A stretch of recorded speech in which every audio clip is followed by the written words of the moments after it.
Okay, there we go. So, yes, as I said, my name is Sandy Baresi Shigota. I also taught the data storage and management mandatory class, and today we start with the big data class for this course. So we will have, if I'm not mistaken, 3 or 4 lectures in total for this. 4 lectures, yes. And we already mentioned some things about big data and unstructured data in the data storage management class, but we will do our best to go more in depth regarding certain aspects of big data and how to use it and what are we what are we talking about when we talk about big data. So today, so let's start. With as I said, we already discussed this, but let's start with discussing what is actually big data. So when we use the term big data, it's not as a lot of definitions in computer science and such. It's not strictly defined. There isn't a limit like you might have in some sciences where the number goes from being normal data to being a big data. If you have more than 10,000 points, there's nothing like that. But we are generally talking about large volumes of data, like extremely large volumes of data, which can be generated from different sources, right? And some rule of thumb that we have is when a data set is too complex to be processed by some traditional statistical approaches. So a good indicator is if you try to open your data set in Excel and it refuses to be opened because it's too large, that we are probably dealing with something that falls within the big data umbrella. So as you mentioned, big data isn't about the type of data or what kind of data it is, because it can be structured, semi-structured, or unstructured. And usually we are talking about real-time data, so things that is being recorded as we speak. So, for example, sales of something or people who are accessing a certain website, etc. And big data is, when we're talking about artificial intelligence, BI, business intelligence, and so on, big data is central to these fields because they build upon their actual techniques that need a lot of data to actually function properly.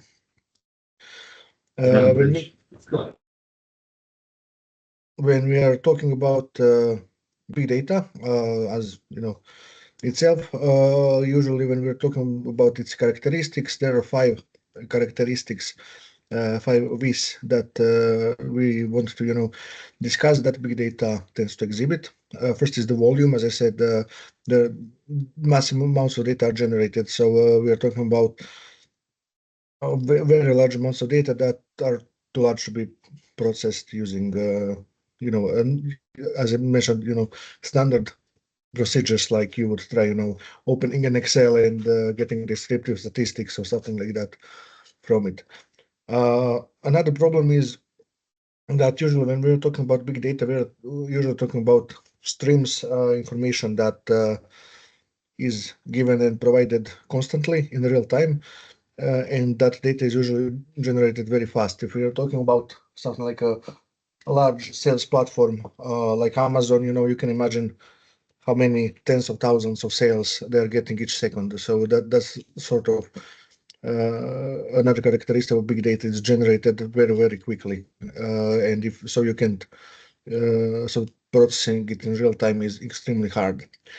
Variety is the third characteristic, and here we are talking about that big data doesn't necessarily have to be just one type of data, or it doesn't just have to be a mix of, it can be a mix of different data types.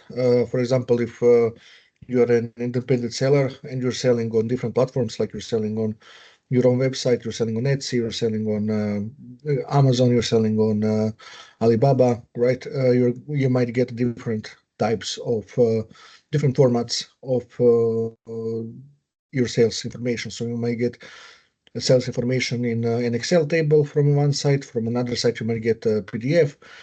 From a third site, you might get an email informing you about every single sale, and all of that information is giving the same type of information, but in different forms that you need to process. Veracity is actually a counter characteristic because big data isn't, you can guarantee its veracity. There's a lot of uncertainty, and the reliability of data source isn't certain. So that's when you're talking about a lot of data, processing the data can be, a big problem because people will make mistakes.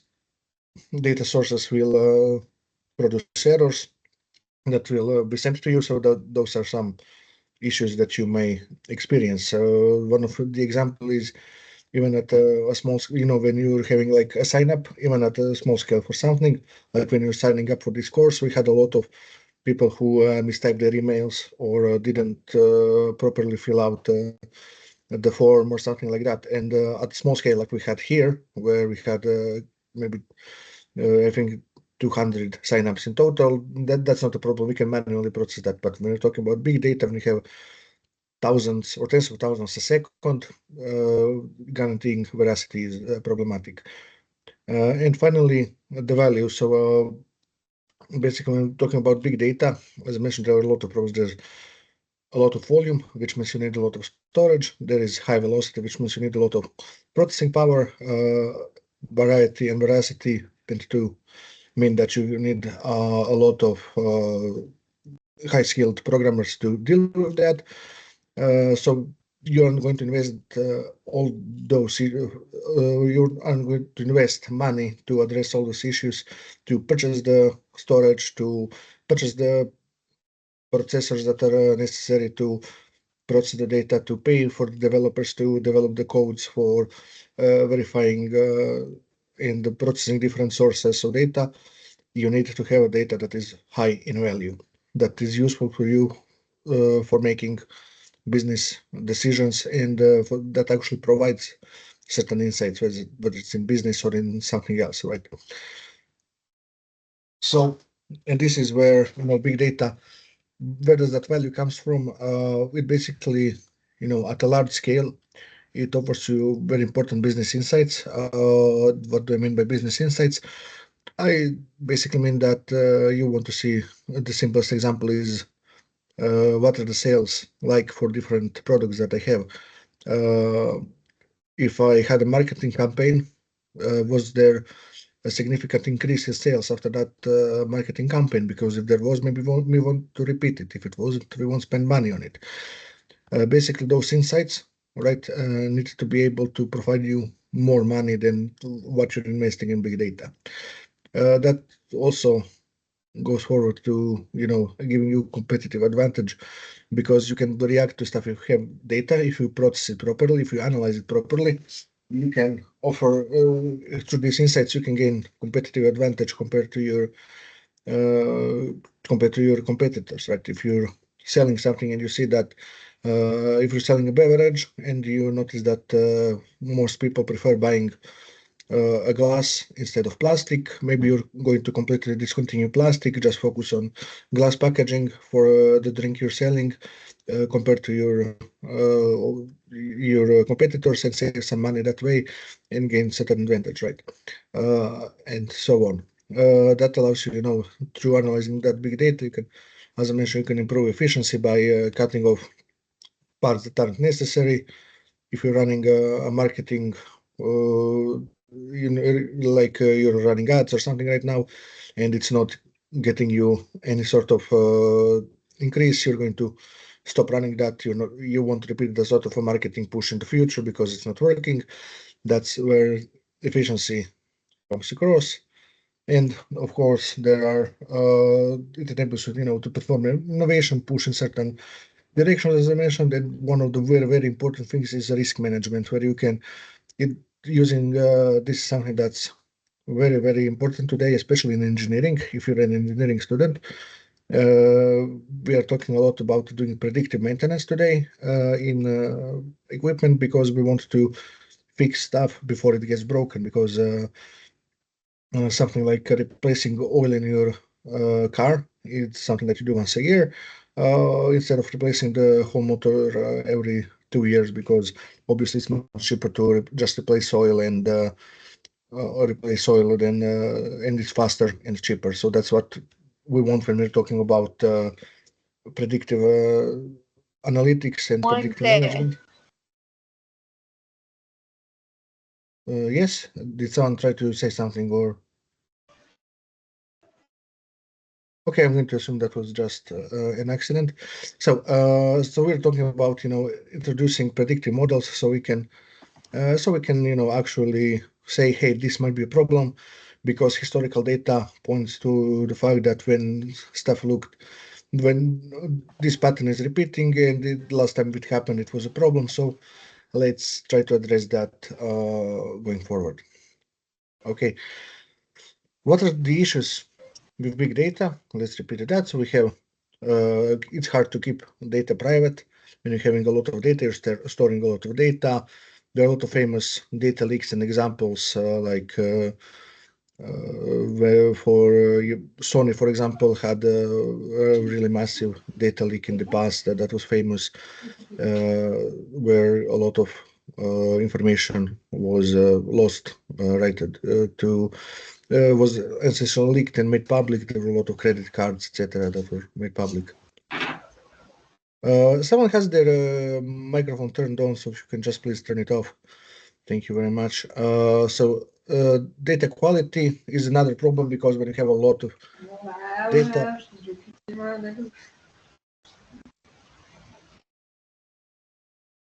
Okay.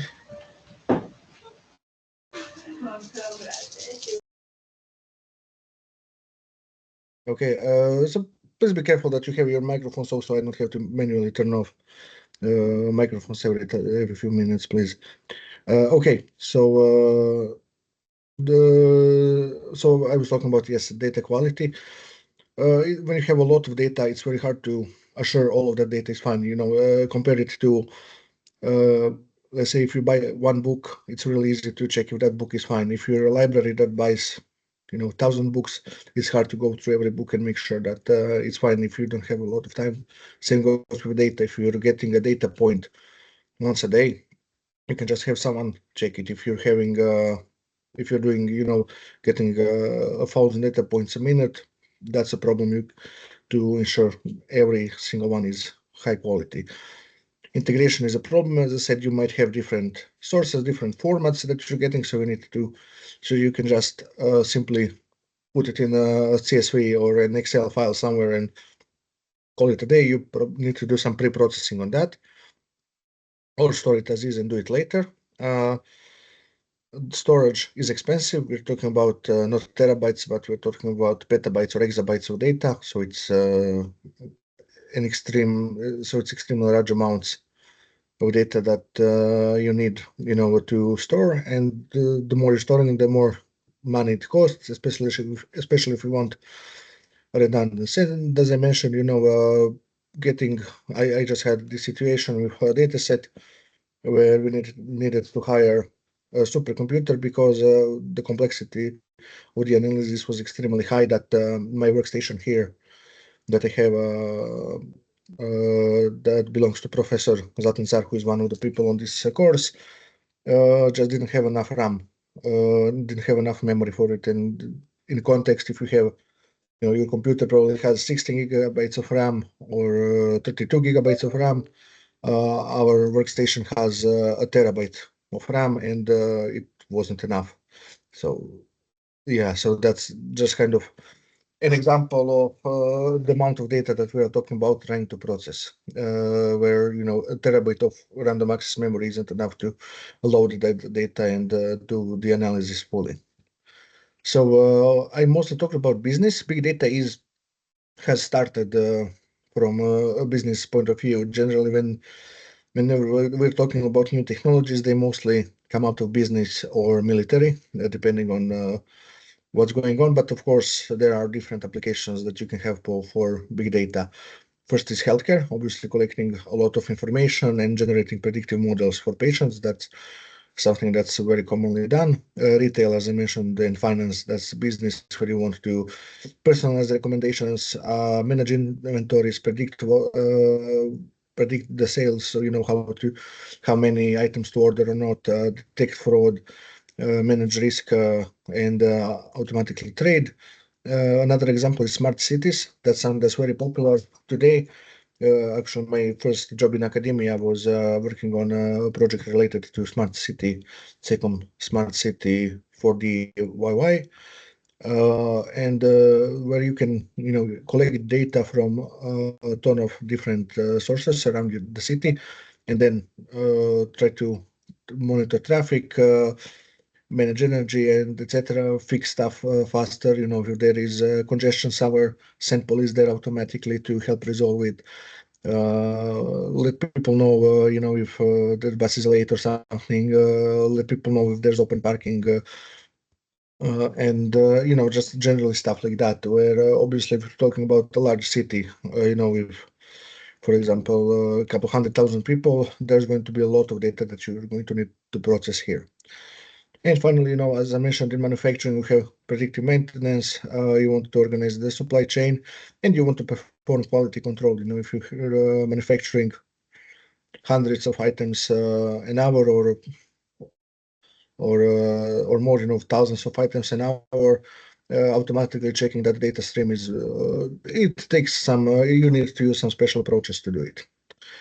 Okay, so that covers our introduction here. So we're going to, talk about these are topics that we are covering. Today, we're going to focus on these basics of big data structures. And then in the next lectures, we are going to go over actual techniques for data processing and analytics using cloud services for big data. And then we're going to talk about performance of big data systems, how to improve it, what are the problems with it. And in the final lecture, we're going to focus on addressing possible data issues that exist, and what are some future techniques in big data that there are. I forgot to tell you, but I've sent this lecture to your email.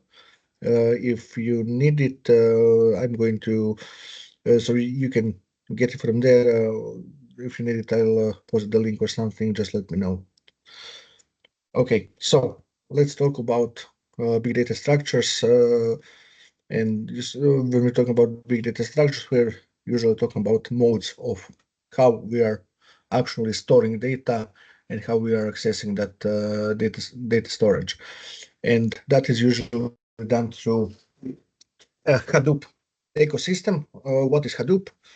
Hadoop is, it says here, it's an open source framework for distributed storage and processing of large datasets. So when in computer science, when we use the term framework, it's usually, a set of different tools for a particular usage that we want to use. So that's something that it's a Hadoop ecosystem is a set of tools that deals with primarily batch processing of big data across clusters, so across multiple computers. And it basically is designed to allow you to have distributed storage, so you have data stored in different clusters. That's useful because I may have a server in Europe, I might have a server in America, I might have one more in Asia, and I want to analyze all of that data, separately. So the basic components of this system are HDFS, Hadoop Distributed File System, Yarn, MapReduce algorithm, which is certainly going to go in a bit more detail later on, and HBase. And essentially, why is Hadoop so popular? It has a built-in horizontal scalability, so it means if you want to add additional servers or something, you can do it really, really easily with Hadoop, and you have a lot of fault tolerance built in, specific for big data. We're going to discuss it a bit more. So let's discuss first HDFS, Hadoop Distributed File System. This is a file system that's specifically designed to work across, as I mentioned, across clusters, and it works by breaking data into blocks. So these blocks are by default 128 or 256 megabytes, but you can adjust the size of them depending on your needs. This data blocks are then stored across the cluster, so you don't have centralized storage, you have storage that's spread around. Fault tolerance is done by basically replicating these data blocks across multiple nodes in the cluster. So a cluster is a set of computers that is consisting of multiple computers. Each computer here is called a node, just to help you understand the nomenclature I'm using. So it stores basically, if we have a cluster of computers, it's 5 different computers. It's going to store data, these data blocks on different computers. So if I make an error or there's an error that happens on my computer, this next computer in the base can correct that, and I can actually check if I have 4 or 5 computers in a cluster. I can actually check which data is correct, which got corrupted, etc. And because we have multiple nodes, multiple computers in that cluster, it's great for high throughput, because if you want a lot of data, now you don't have to read, if you have 5 data blocks, you don't need to read first block, second block, third block, fourth block, fifth block.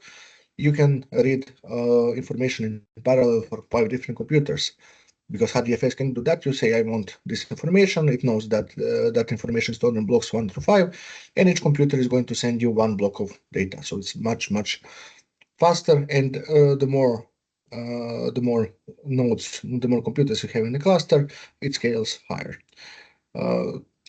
And as it says here, it's optimized for large-scale data processing tasks. So it's not really great if you're, the coding that's done for it and the low-level stuff that it's done for it, algorithms it uses. It's optimized for a lot when you're talking about a lot of data processing, very large tasks. Day to day, like 128 megabytes, 256 megabytes. We're talking about data set that, for example, we use here for that you may use for a single task. That's if you're using text, that's an entire data set, right? So if we're talking about machine learning or something like that, I had, for example, I had a data set of temperature for an electrical engine that I'm working right now with some colleagues on, and that has like 100,000 data points, and it's just a couple of megabytes. So when we're talking about large scale data, we're talking about data in at the very least gigabytes, which means it's going to be billions of bytes or billions of sort of data rows. Let's put them in that way. If we're talking about like table data,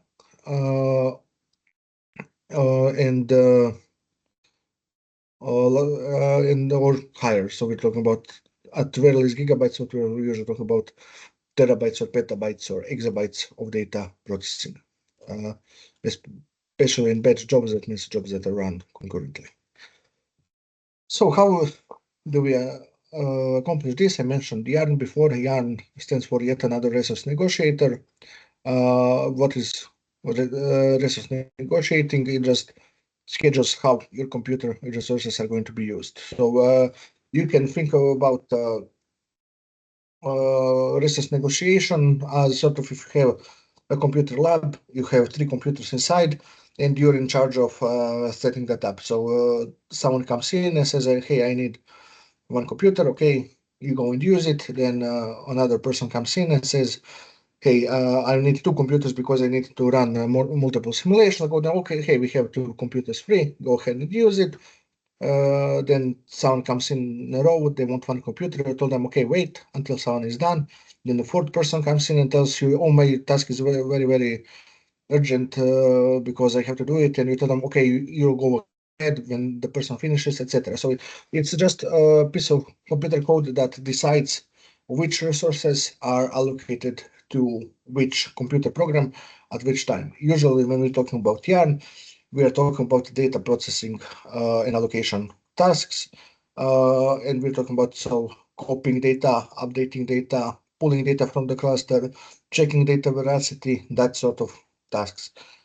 What Yarn is specifically designed to is running concurrent tasks. So if Yarn knows that you are reading data from one cluster that uses a certain amount of CPU power, I want to update data, different data blocks than you're currently reading. It can be like, okay, I will let this. I have computing power. These data blocks aren't being affected. I can use this to. I can allow this task to run concurrently, and that's super important because it speeds up a lot of calculation, especially when we're talking about big data. We're talking about multiple, not necessarily people, but multiple programs trying to access it at the same time. So what are some other Hadoop ecosystem tools? We talked about HDFS, we talked about Yarn.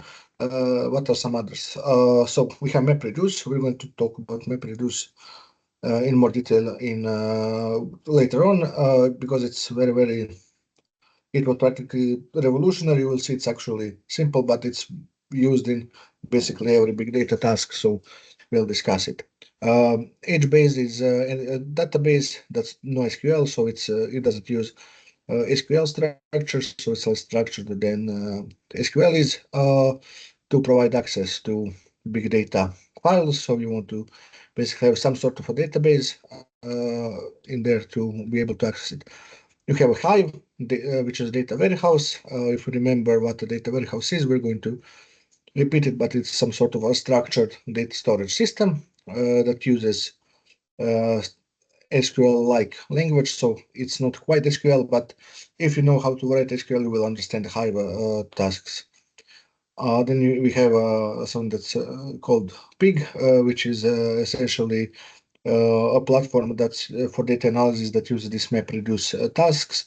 And finally, because we have a sign that's called the Zookeeper, because you have a Hive, you have a pig. Hadoop logo is an elephant, so they name essentially the service that is used for managing and synchronizing all of these different applications here. They named it the Zookeeper to be a bit funny. So of course, Hadoop isn't the only thing that exists. You also have other examples, for example, Apache Spark. Apache Spark is also open source. It's a distributed computing system designed for fast processing of large data sets. So Apache Spark is released by Apache. It's built upon Hadoop. And it integrates basically the HDFS system that you have with other storage systems, so you can store it. And basically, you can think of Hadoop is essentially just data storage. Yes, there is some processing in there. It enables you to run some things, but it's not processing in the same sense that you may be used to. For example, using Python to process something. Hadoop won't enable you to do that, but Apache Spark will. And it will allow you to do that, to do machine learning, to run SQL prompts, etc., using different programming languages such as Scala, Python, Java. R is also popular across data scientists. You can also use C, although they aren't that commonly used. So when I say it builds upon HDFS, what does Apache Spark actually accomplish? What does it do? First, it allows you to do in-memory processing. So HDFS is obviously uses RAM. When we're talking about in-memory, just to clarify, we're talking about random access memory.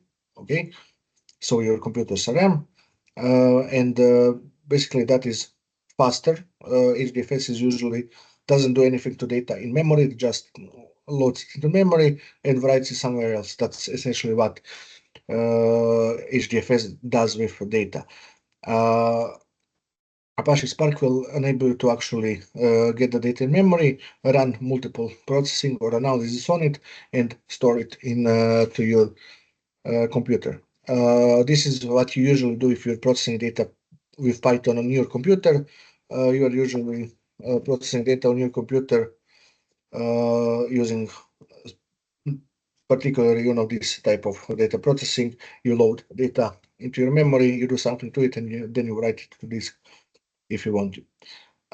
So that's something that's much more complex to do when you're talking about extremely large amounts of data. We're talking about data blocks that are not 1 kilobyte in size, like data blocks on your computer are, but are in the size of 128 megabytes.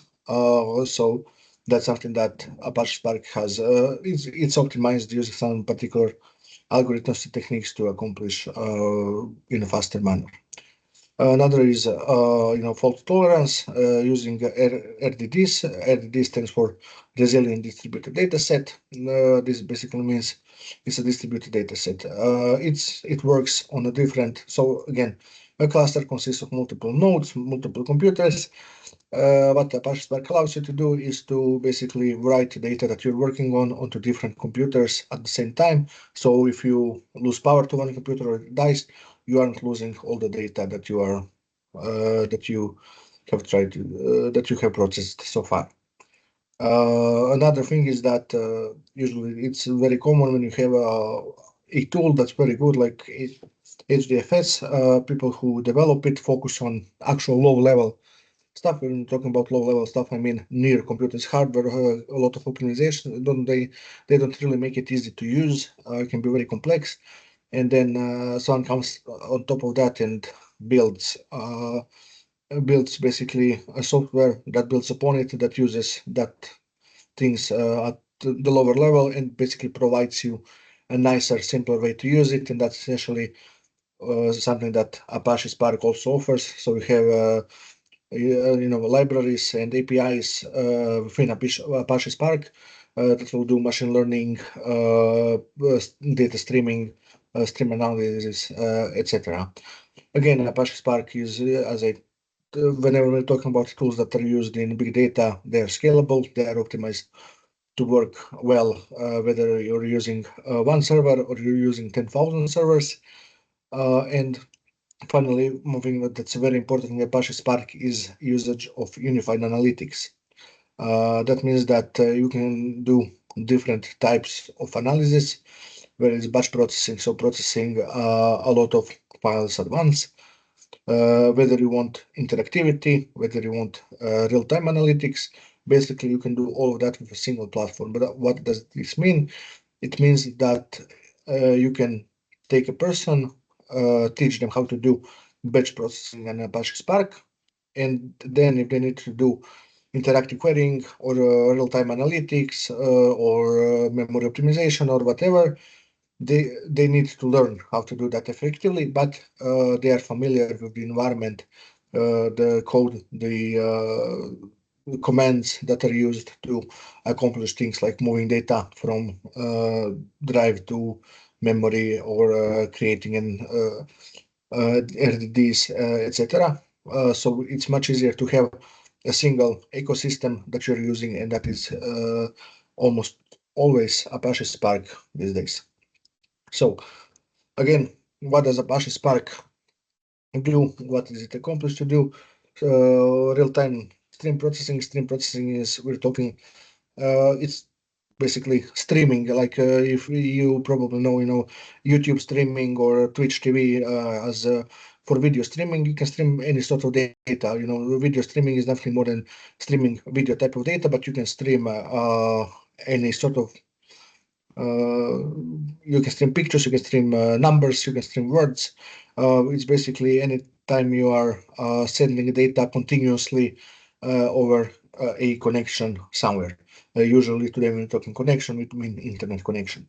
And basically that's when you have different sources, you can use Spark streaming to process that data in real time. This means that it's built to be very effective, so you can process it quickly, right? You can perform machine learning with data that's stored, so you don't have to do anything special. You don't need to load Python or do anything that you can do machine learning directly onto that data without having to install and learn different programming languages. Although usually Python today is probably used more for machine learning. Just to clarify, on this. So data warehousing, as I mentioned, data warehousing exists in with HDFS, right? It's not something that exists only in Spark. You have Hive, but essentially data warehousing with Spark SQL, it offers certain improvements compared to Hive. It offers you directly to analyze data that you have stored. In what this means is that you basically have built-in tool for analysis. So you can think of it this way: if I give you, a set of 20 values and I tell you, okay, calculate the average for me. Yes, you can write, in Python for loop and then go over it, sum it, and then divide it. Or you can just import a function and from I don't know, math library and calculate the average on NumPy or whatever. That's the difference between Apache Spark and Hadoop. Right, you can perform all this analysis by yourself, but Spark essentially provides you with tools to do it. And graph processing, I mentioned, I talk about graphs in data storage and management. It's the way your data is connected. When you have different data elements, data points, and they're connected through a certain value that is a graph. And you can basically create these graphs and determine connection between data points. And this is great because, hey, you want to see how people are clustered in social media, right? Groups, which groups exist, and if you're analyzing a specific person because you're trying to sell them something, you can analyze to see, hey, which groups is this person interacts with online. So if they are, and so we can offer them, if they are more left-leaning politically or right-leaning politically, we're going to serve them different ads. If they have a certain hobby that they interact with a lot with, we're going to give them something that's related to that, to that hobby, as a essentially as an ad or something like that. So that's something that's very, very common is, graph analyzing like this is very common, and Apache Spark allows you to do it. Okay, so I've talked briefly about NoSQL bases in data storage and management. But I'm going to go into a bit more detail here. So NoSQL stands for not only SQL. A lot of my students make an error and they mean it means no, as in a word no. SQL, and that's a wrong way to think about it. So basically, what NoSQL comes from is a lot of people determine that, hey, the actual data that we have isn't table shaped. SQL is designed for tables and connected tables, interconnected tables, but it's very, very complicated to store data in tables. So you get stuff like table being, for example, you want to store an image, a picture of something. So you do something like, oh, I'm going to create a table that has the image name and then has a link to an image stored somewhere. That's okay, that works, but it's not a great way to represent data within a database somewhere, right? So SQL isn't necessarily great for all different types of data and storing all different types of data. And that's something that we have in big data. We have that variety in data. So how we do it? Well, we have NoSQL database systems. You can support unstructured data. So that's data that's completely different in shapes, semi-structured data, or fully structured data formats. So JSON XML is just, you can think of it something as uh, you have you have a tag that tells you like, hey, the name is this. So you have like named variables and different things within a certain text file. So that sentence will be a structured data format. that you can sometimes create a table out of it, but not necessarily. While unstructured and semi-structured would be things like we have different videos, you have different stuff thrown in there with different file types, etc. So what does NoSQL basically wants to take care of, have high performance when it's analyzing diverse data, and therefore again scalability. Scalability is key because you don't want, if something works on your computer for your amount of data that you have, which is maybe a gigabyte, it won't necessarily work when we have terabytes of data. It won't necessarily work well. It might be too slow or something like that. And as I said, it doesn't use a relational databases that you have fixed tables and schemas. So there are different types of NoSQL databases because based on what we are trying to store in them, how structured we want, there are different elements that we want to store in there. So we have document-based stuff that stores data in a semi-structured documents, and that's great if you have something like student essays, right? We have a lot of student essays. All of them are in PDF or in docx format.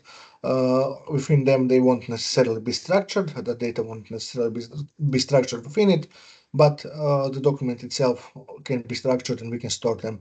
And what happens within that document? Well, it can have images, it can have stuff. It can be difficult to process, but in the base level, we can just store that document and then deal with what's within it later. Then we have key value stores. That's essentially we have a key value pair. It's you have something that a value may or may not be unique, and you have some sort of a key. A key can be a unique identifier, and then you can have, for example, you may have a key as, for example, my ID number, and then you have my name as value, right? So that's something. So obviously, a different person can also have my name, but my key is going to be unique. Don't be confused. This doesn't mean that for each key you need to have a single value, right? You have a single value, but that single value can be a vector or a dictionary or something. So it doesn't have to be for my key. It doesn't have to be a single value, just my name, Sandy, but it can be my first name, last name, my email, my date of birth, etc. So on that can be stored in there in a data vector, right? But it's going to have a unique key that identifies it. Column family stores basically organize data into columns rather than rows. So basically, you have similar types of data are organized within similar columns. I mentioned graphs before. You have specific databases that are organized for graphs to store graph data. You basically store individual data points and then a list of connections between those data points. Again, you can store that in a table. It's not very optimal. If you have something like 10 data points and you want to store connections between them, you can do that. You can do 10 by 10 table and then write one if the two are connected, right? That's not very optimal. That's 10 by 10, you have 100 elements instead of having them equal, having a storage that's equal to, let's say, a number of connections that you have. And that's also a problem with scalability, because if you want to increase that, if you want, instead of storing 10, you want to store 100, now you jump from 10 to 10,000. So instead of storing 10 elements in a table and getting their connections, which will require 100 points, you want to store 100 elements in a table that will require you 10,000 cells in that table. So that's an example of scalability issue if you want to naively store something like a graph in a table. And this is the thing about NoSQL databases, that basically you have different types of databases that are used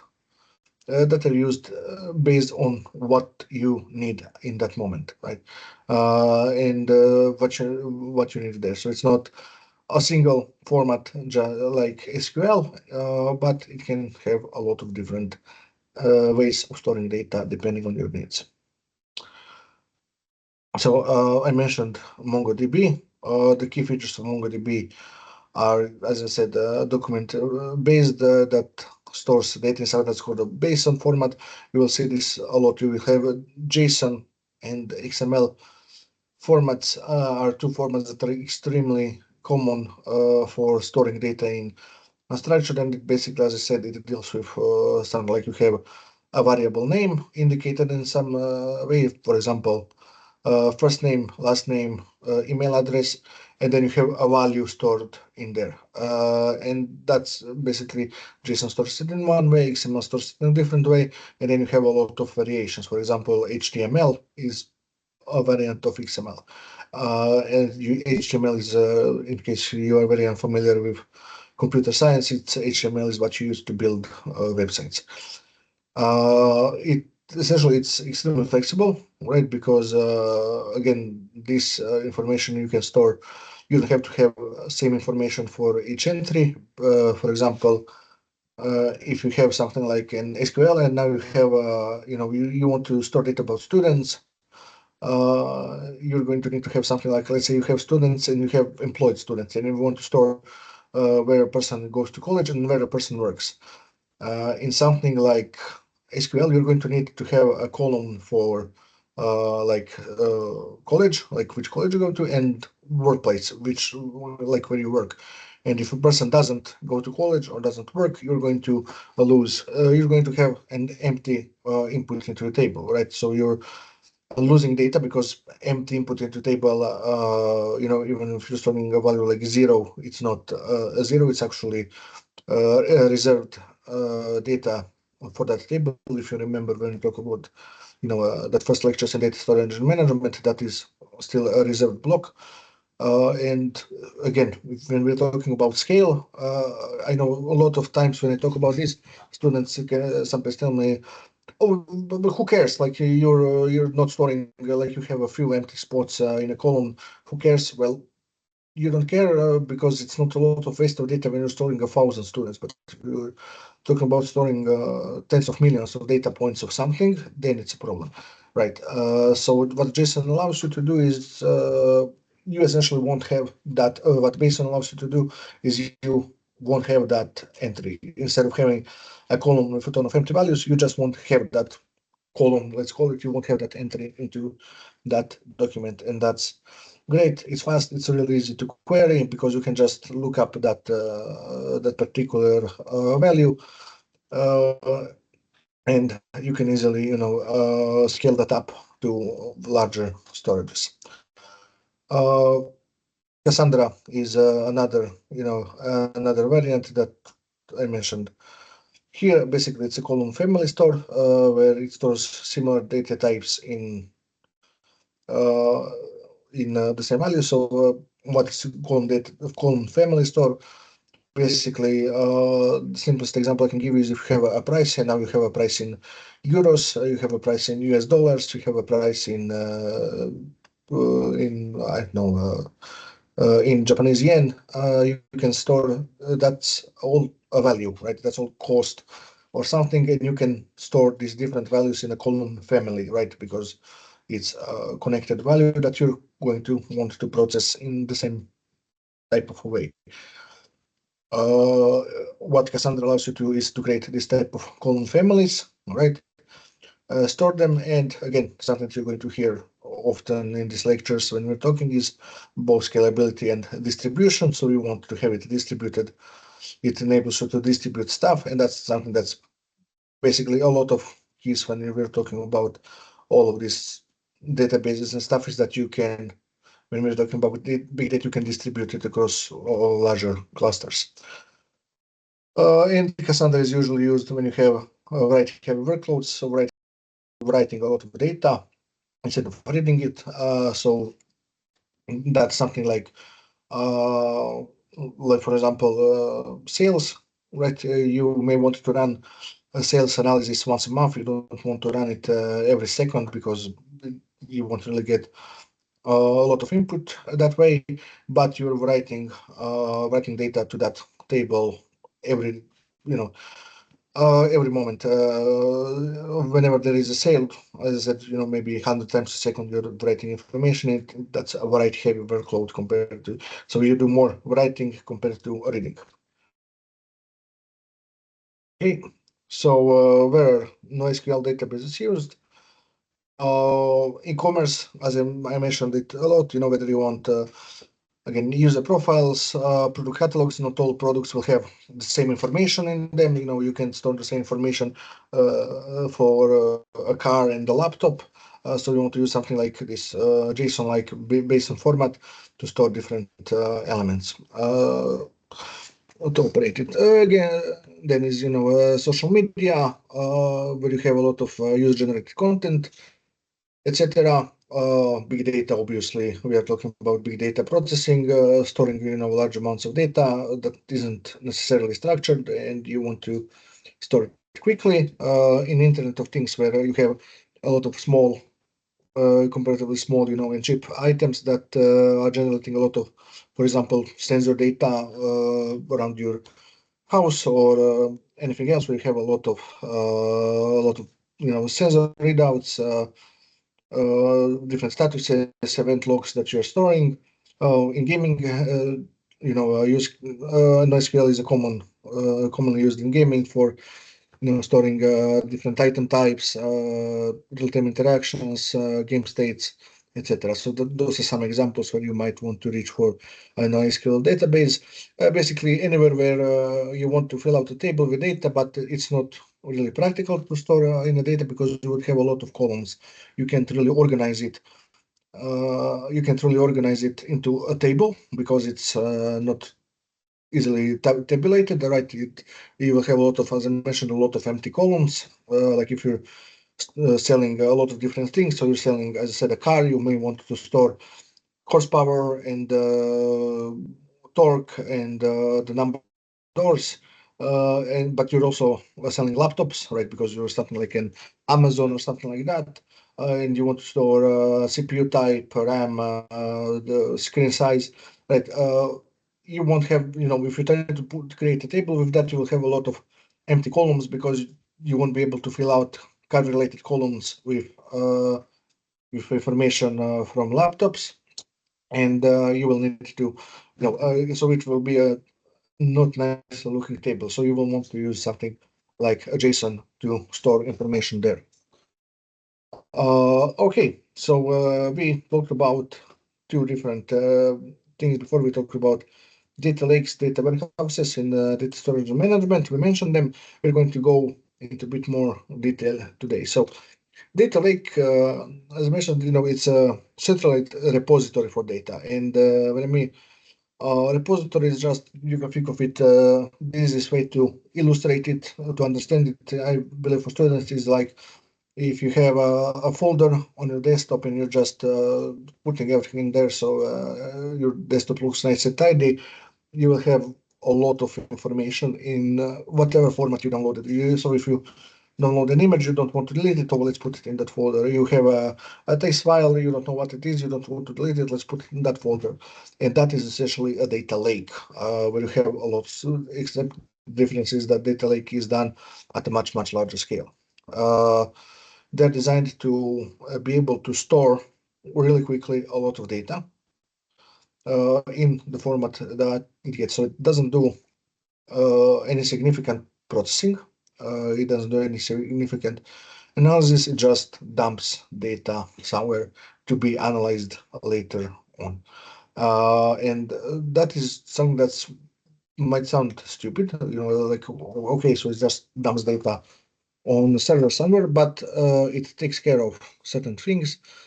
And it allows you, to basically have that data made redundant, etc. So, for example, data lakes introduce scalability, right? Again, they can you can increase the size of a data lake really easily. If you need more data, you can just plug in additional files. They are cost effective because they aren't expensive. You don't need a lot of processing power, so you just need a lot of storage. So you can get, so instead of getting something like a data warehouse that you need processing power for, you can just get weak servers in terms of computing power for a lot of storage and just create your data lake there. They're flexible. You don't need to analyze anything. So if you add a data source, I use the example of sales on different platforms. You want to add a different platform. You can really easily add a different platform. It doesn't matter that it provides a different type of different type of data source. It just fits that data inside easily, and you don't need to think about processing it, etc. They are a good source of data. Of course, the data first needs to be processed. Run machine learning, predictive analytics, and data processing, right? That's not the characteristic of data lakes themselves. You will do that outside, but you will use data lakes as a source. And like data warehouses, which we mentioned, if you remember, data warehouses from data storage management, they are structured. Data lakes aren't. They keep it in raw format. And that means that because if you're converting some data, you first of all you risk data loss, because when you're converting data, you might not include everything. You might here is an example. Let's say you have a PDF of a bill, and someone writes with hand, grabs a pen and writes on that bill. Next time, use the code something for something for a discount, right? And then you put that into data lake.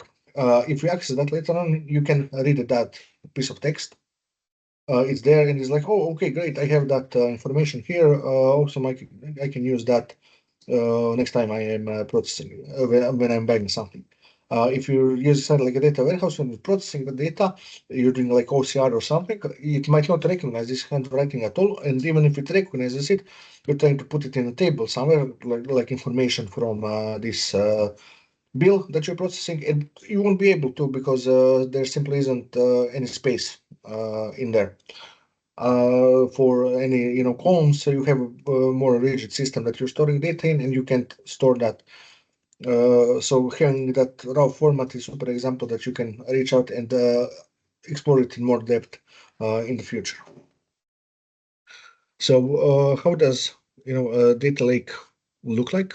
Essentially, we have different types. We have data ingestion. That's basically, when we're talking about architecture here, we're talking about computer architecture. So we can look at each of these points as a set of computer programs that do things. So data ingestion are going to be different pieces of code that are connecting to different data sources and storing the data in appropriate places.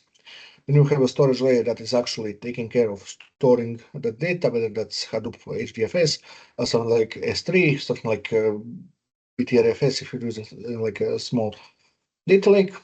Then you have a different set of programs that do some basic data processing, because maybe you want to run some data processing in the background or not. This isn't as much of a focus. You have a metadata layer that keeps information where something is stored. This is usually integrated within a file system that you are used to using, like for your computer. You have this metadata layer included in when you open your file explorer and you're trying to search for files or something that's not separate for you. But in larger systems like this, that metadata layer can be separate, and you can use different techniques to store metadata of these files that you are storing inside. And finally, you will have actual data analytics. Don't confuse it with data processing, because data processing deals with actual, data transformations and directly does turn analysis. Data processing won't, well, for example, in data lakes, will just be used to feed the metadata. So it will store like, okay, this is a bit of data, whatever it is, whether it's a document, a text document, a video, a picture, it was collected from here at this date, and maybe some other information. That's what data processing does in data lakes. It doesn't provide any information to you, and that's the case of analytics, machine learning that may exist within a created data lake. Okay, so what are the benefits of data lakes? You will have all your data is in one spot. You can access that a large amount of data and essentially, do analyze it, and get insights from it. Data exploration is great because you can with data lakes because you have raw data, right? So you can go digging in there and try to find stuff that might have been lost in translation between different data formats if you're trying to structure that. Real-time processing is also great for data lakes because you don't need. It's much faster to analyze data in the raw format than processing it. Processing it can be computationally expensive and take a lot of time, right? And again, raw data is great to what says here that data lake stores raw data, make it easy to apply machine learning. Not necessarily just apply machine learning, but test it, right? Because you're getting raw data in the real form, and you can easily recreate data streams because when the data arrived, with which frequency the data arrives, you can just recreate that and see whether your machine learning algorithm is fast enough to actually process the data in real time. So that's something that's very good when it comes to data lakes. Of course, as with everything, there are also some issues with data lakes. Uh, Data governance, as in managing, making sure all the data can be found, all the data is properly has proper metadata written, etc., can be very complex when you have massive data lakes. Data quality, again, because you're storing raw data, as I mentioned, you can have great information for you there that you can easily translate information, and if you're doing data warehousing and you're storing data, you're processing data before you store it. If there is an error in data, you're going to recognize that and throw it away. So as good as raw data can be, because it can provide you more information, you can also run into a problem where that data is raw quality because you haven't processed it. You don't know it until you go to process it, and then you realize that terabytes of data you collected are worthless because there was an error or something like that. Analyzing data lakes can be complex because you need to be flexible. You need to think about a lot of different. So you don't know that you have a table. What is in which column? You have a lot of different types of data that you need to be able to process. Finally, because you're storing a ton of different data, it's hard to provide. It's hard to do data compliance on it. Think of it like, for example, when we are uploading these videos to YouTube, we need to check like, oh, there are no minors appearing in this video, and that's easy for us to do here because we are, uploading a video of a recording of a screen. Great, but can you imagine the horror that would be if you are applying to run an analysis somewhere for some company with a data lake, and there is a regulation that comes say, hey, for each video that you have in the data lake, you must verify that there isn't a minor in any of those videos. Like, oh, how am I going to do that? I don't even know how many videos I have before I run some sort of an analysis, right? And finally, integrating it with existing data systems. When you have something that's more focused like data warehouse, it can be hard to essentially feed that information directly into data warehouse. You need to have something that ETL layer, extract transform layer that will basically take data from data lakes and put it into data warehouse. And as I mentioned, there are a lot of use cases of data lakes. For example, you can use them big data analytics. That's what we are essentially talking about here. When we want to analyze a lot of data, data lakes is where we can store it first. If we want to perform, customer behavior analysis, we can easily store a lot of different information for that customer from different sources. So not necessarily just from our website, but we can use cookies to track that person essentially across the internet, right? And see what that person is doing, what other websites they visit, and because I know that, for example, they're visiting my website that is with I know lectures in big data, but after they leave my website, they go to I don't know a certain they have a certain hobby, maybe they are a skateboarder, right? And I know that they go to skateboarding, so I can offer them ads that deal with skateboards, right? That's sort of an example that you can do. But of course, storing that information, it won't necessarily be structured, so I need to just dump it into a data lake.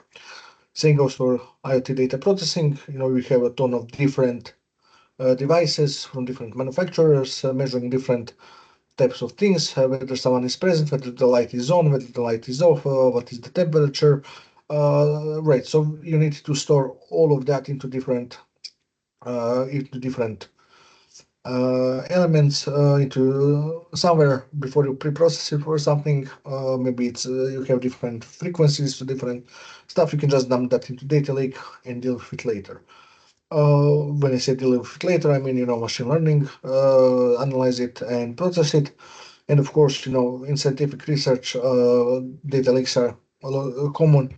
I talked in some other classes that I teach here. I talked about some elements like when you're dealing with astronomy or you're dealing with biology. When you're trying to collect the data on something, you don't know when a certain phenomena is going to happen again. So it could be 100 years until the next eclipse. So this type, it could be God knows when is the next time you're going to see this type of an animal, and you want to get pictures there, right? You don't necessarily want to additionally complicate the process of storing that and potentially damage it because you have programmed the ingress, data ingress for one type of a file, and then you upgraded your camera in meantime, and the new data file just gets corrupted because you misprocessed it, right? And you can just go back to the lab and run the analysis again. It can be very complex. It can be impossible to get that data again. So yeah, you want to use something like a data lake where you just dump the data, keep it there in a raw format. So if you without any processing, so you're not, for example, introducing a bias in the analysis or something like that. You have raw data available to you at any time. So in that mandatory class that we had and during the lecture now, I talked a lot about data warehouses. I mentioned them a couple of times. So let's talk about them now. What are they? What are the data warehouses? What do they do? What do they enable us? Essentially, a data warehouse is if you have a data lake, you can think of it as you have a data lake that you dump all the information inside. Inside there, uh, like you have, let's say you're washing your clothes, right? And when you get the clothes out of your washer or your dryer, you put them all in a hamper somewhere, and that's data lake. You just want to get those clothes outside of your dryer so they don't wrinkle. So you're just pulling them out in a hamper. Once data warehouse is your closet when you're taking those clothes and they are nicely folded and organized, by I don't know color or whatever you want to organize them by. So to accomplish that, to get from data lake to data warehouse, you need to do something. Obviously, it's complicated to get from that pile of unfolded clothes to a nicely organized closet. That's you need to do something. So this is what we're going to discuss.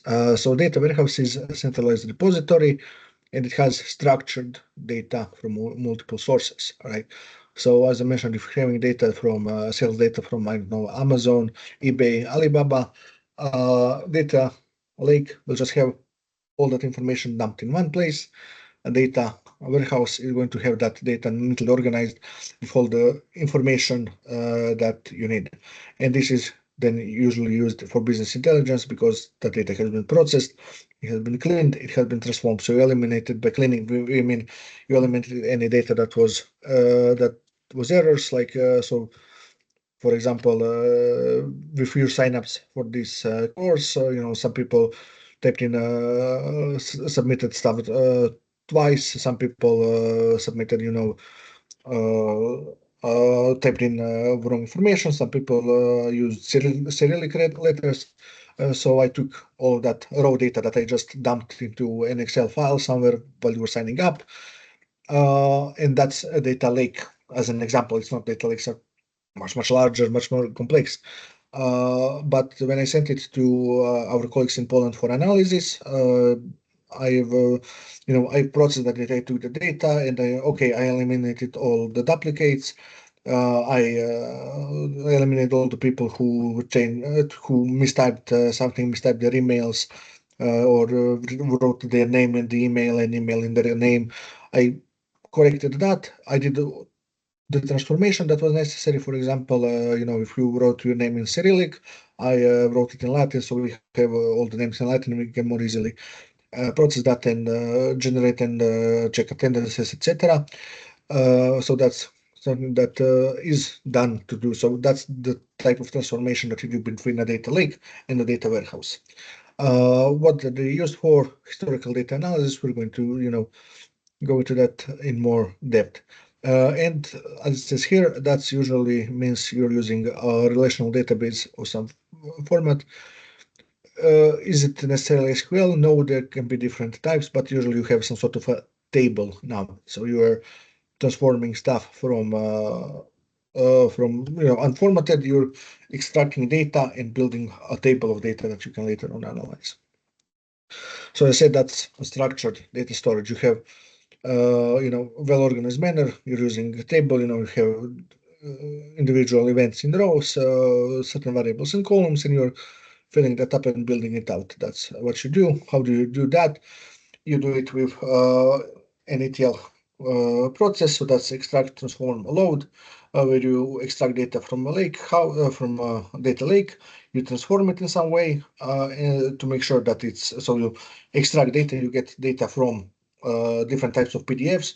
You extract certain pieces of information, for example, like the amount the bill is or who the bill is for.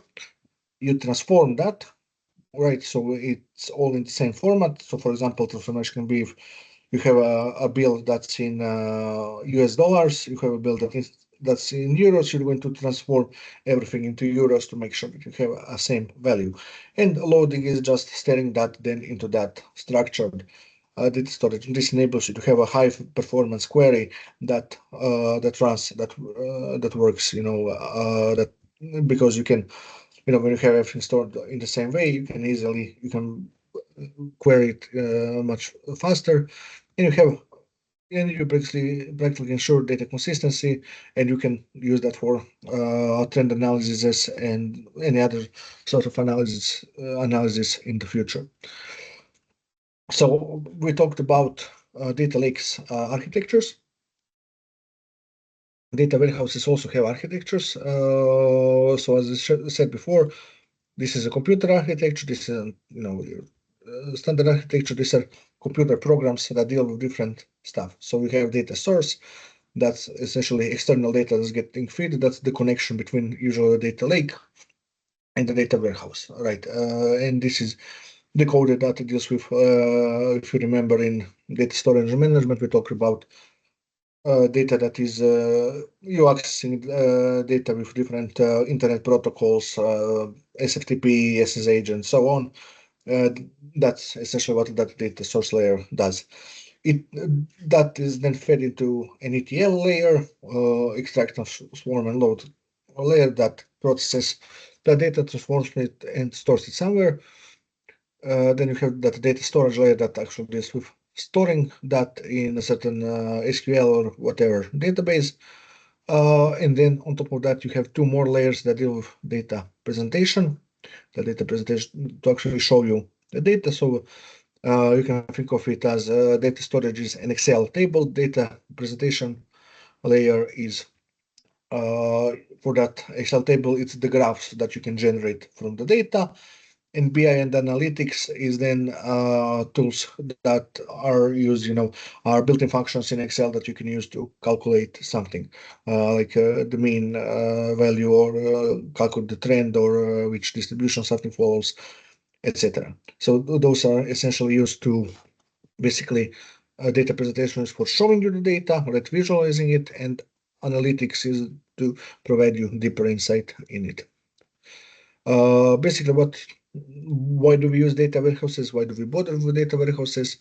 It's because data in data warehouses can be consolidated in a simple unified format, and that allows us to analyze it more easily.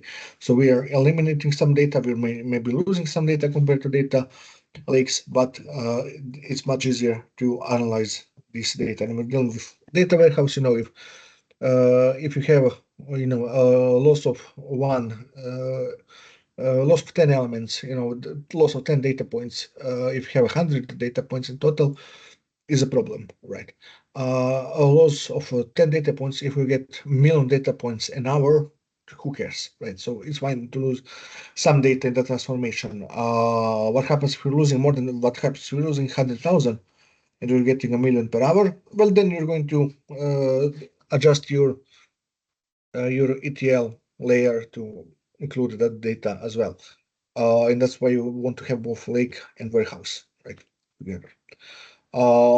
There, then the data in the data warehouse can be used to, guide decision making. You can actually see the reports that exist.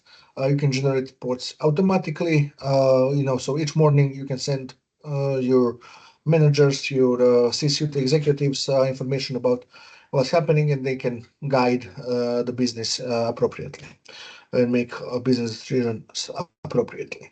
In addition to this, basically data warehouses guarantee data quality.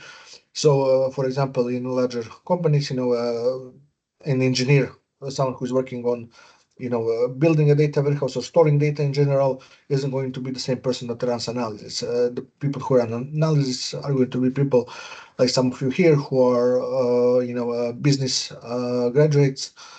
Who have that domain knowledge that I might not have, or if we are talking about medicine, people who are going to analyze that data are going to be doctors, and we don't want to. And when we're delivering data to those people as our end users, we want to give them a nice structured data. We don't want them to, we want to enable them to just open that data in something like Excel and analyze it. We don't want them to, probably a tool that's a bit more advanced than Excel that allows to process large amounts of data, but something like that, right, without getting a bunch of errors and something, and generally causing trouble. We want to give them a nice clean data, and that's what data warehouse allows us. So what are the issues with data warehouses? First is cost. Now you don't need to just process the same amount of data that was in the lake, but you need to process it in a much more complex way. So you need much more powerful hardware. You need software that does that, which may be expensive. You need people to run that analysis. You aren't just uploading files somewhere. Think of it this way. If you're uploading a picture somewhere, that requires no knowledge. But if you want to analyze the picture, say what's in there, what's going on, does it show, if it's pictures of, I don't know, engines, is the engine in good condition or bad, you need to have someone who knows. And obviously you're going to need to pay that someone for that know-how, for that knowledge. So that's all, it adds up very quickly when we're talking about difference in cost between a data lake and a data warehouse.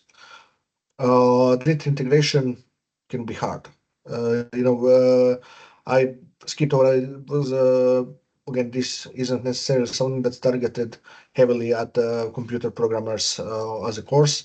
So I just said oh, you have an ETL layer. Let's go. It just transfer data, but it's not simple, right? You get something like just something simple as invoicing for an organization like our faculty, for example. Some people might send you an invoice that's handwritten. Some people might send you an invoice that's scanned and doesn't have code. Some people, it can be very, very hard. What you're going to do then? How are you going to extract data from something that's handwritten, image taken with a phone, and it's very blurry? That's something that's a problem with data integration, and it's very, very, very complex. to do. And we usually talk about big data, we just skip over that. We go like, oh, that's an ETL process. We're going to deal with that, and whoever deals with that ETL process is going to go crazy because it can be very, very complex. Again, scalability. As I said, data lakes. The only problem with a data lake is essentially like, hey, we want an additional data source. Okay, we already have like 60 here. Let's get another server with another CPU. Okay, that's not something that's not how you scale. Data warehouse. Data lake. You're running out of storage. Just add a few hard disks. With data warehouse, adding information because that ETL process again, we are just skipping over it. We are just talking like, oh, you do ETL, but that ETL can be extremely complex. As I said, you want to get handwritten information out of something. Oh, great! You need to run something like a machine learning convolutional neural network to analyze that data in the background, and you need to do it in real time for hundreds of thousands of data points. Well, that's obviously a potential. That's obviously a potential problem that you may have with that, right? It's not as simple. You can't really. It takes a lot of power to do that and scale it up. When we're talking especially about real-time data, and again, there's a lot of maintenance. You want to check whether that data is fine, whether it's up to date. A lot of stuff that you don't care about with data lakes, that you're just feeding data, storing their metadata, and moving on. That's something that data warehouses can be can essentially are add you additional problems with maintenance. Okay, where are we going to use them? We already talked about most of this. So business intelligence is essentially analyzing data, whether it's sales, whether it's customer behavior, performance of different sales that we made, different products, etc., to allow us to make decisions. If we are making a certain type of product, everyone loves it. Let's keep making more of it. No one buys it. Let's not. It might sound simple to you, like, oh yeah, that's obvious, but we are talking about a stall that you have and you're selling tomatoes and cucumbers, and you say that more people are buying tomatoes, no one is buying cucumbers, so you're going to when you plant stuff, you're going to plant more tomatoes because that's what people prefer. We're talking about a Volkswagen group that has I don't know, Volkswagen, Audi, Skoda, Seat, Porsche, Andrit as car sales in every different country around the world with hundreds of different cars under them and different car configurations and different marketing methods for each of them, and yeah, that sort of business analysis determining there whether you want to make more hatchbacks or you want to make more SUVs. That's a big problem. That's much more complex than we're talking about. So whenever we're talking about stuff like that, analyzing sales data in context of big data, think big data, think hundreds of thousands of very different data points. Don't think like, oh, why do we need big data? We can just analyze that release like this. Same goes, with trends. If you're buying Bitcoin, selling, you buy it now, it grows great. You sell it in 2 days. But if you're talking about analyzing the cost of 20 different sources for a certain material that we have, and we're using 50 different materials in our manufacturing process, and we need to keep track of all of that and what's happening to make sure that we buy the material when we need it at the cheapest possible price. That's a problem. The other thing is basically reporting when you have whether you want to report to some regulatory body to make sure that you aren't breaking the law, or you want to report internally, basically finances to make sure that there are some data warehouses are great for this because you essentially have a table that you can query and get the information out of it. So that's what essentially data warehouses are useful for. Okay, so we had lakes, we had warehouses, now we have data lake houses. What does this mean? What are data lake houses? Essentially, I told you that a lot of things like, oh, data warehouse is storing data. Where are you storing data from? Well, usually data lake. So why not combine the two? Why not build it too, so you can have both of that raw information and process information in a single data center, in a single cluster. And that's what data lake house is. You have a data lake, you have a data warehouse, and they're internally connected. So you don't have one company who has a data lake who that is buying that's collecting the data and then selling the data to another company for running data warehousing who wants to analyze that. You have everything combined in one place. The benefit of this is you have unified storage, so we can refer directly to raw data, and that's great because imagine if we have a data lake here, and my company operates out of London, so I send them. So I process the data and send it and load it into their data warehouse in London. Or let's go for a more extreme example. Let's say they are in Japan and I'm sending it to their servers in Tokyo so they can analyze it there do that storage analysis over there, have the data stored there locally. And they say that, oh, there's something wrong. We want to check the raw data here for sales. Maybe there was a mistake. Maybe there was something. Are they going to wake me up at 3 a.m. and have me analyze the data for them so they know what's going on? Yes, they can, but they're going to have to pay me a lot for me to be fine with getting woken up at 3 a.m. when they have a meeting in Japan, right? So isn't it much easier for them to have a data lake there so they can run their analysis live, right? And be like, this data seems weird. Let's check the raw data to see what's going on. So that's something that's the main benefit of having a combination between a data lake and a data warehouse. Another thing is that if you have just a data warehouse and you are feeding information from somewhere and you want to upgrade it, you need to upgrade both storage, both CPU. You need to maybe buy additional licenses for storage analysis software because you're analyzing a larger amount of data. It can be much easier to just upgrade your data lake, right, and just enable more data storage, and then that processing and storage can be upgraded later on, or it can take a lot. Again, if you're extracting data, like let's say you have an invoice that's like a scanned PDF. That scanned PDF is maybe, I don't know, let's call it a megabyte in size, and that's something that's going in your data lake. The information that you're extracting from it might simply be the date, the seller, and the price, right? So that's three bits of information that will take how much amount of storage, a couple of bytes.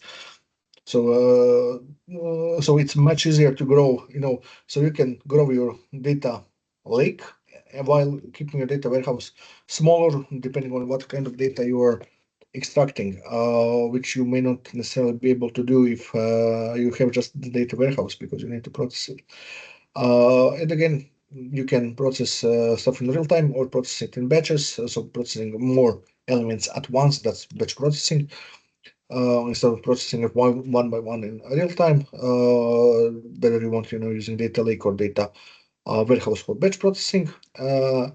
And again, as I said, you can perform advanced analytics, you can look at additional information, and so on.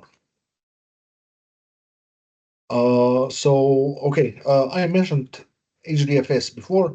Let's talk about Hadoop distributed file system, or just in general distributed data systems a bit more now, because they're the basis for having a data warehouse or data lake. Not necessarily you can have a data lake on a single system or data warehouse on a single system, but usually when we're talking about big data, this isn't optimal. You want to have a larger distributed file systems that cover multiple nodes, so you get redundancy and so on. So usually when you're creating something like this, you want a distributed file system that can store stuff across different physical machines. Why? Because if you're storing a terabyte of data, you can store 500 gigabytes on one computer, 500 gigabytes on another computer, and when I connect, you can present me the whole terabyte as a single piece, right? And from my perspective, it's something like when we talk about RAID, it's not the same. Again, if you're a computer science student in here, don't get mad at me. I know it's different from RAID, but from your perspective, when you have something like RAID 0, when you're combining two hard drives, and it appears to you that you have a one bigger hard drive, that's something like a distributed file system can do for different nodes, especially different physical machines.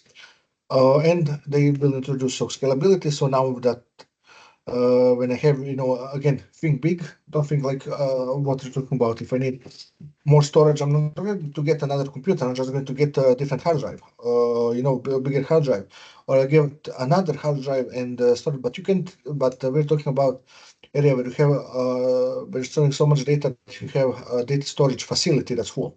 You have a data center that, an entire building filled with several racks that are each filled with hard drives, and you can just add another data center. You can just build another building next to it, right? But you may be able to build another building across the town where the land is cheaper and it's easier to get permits.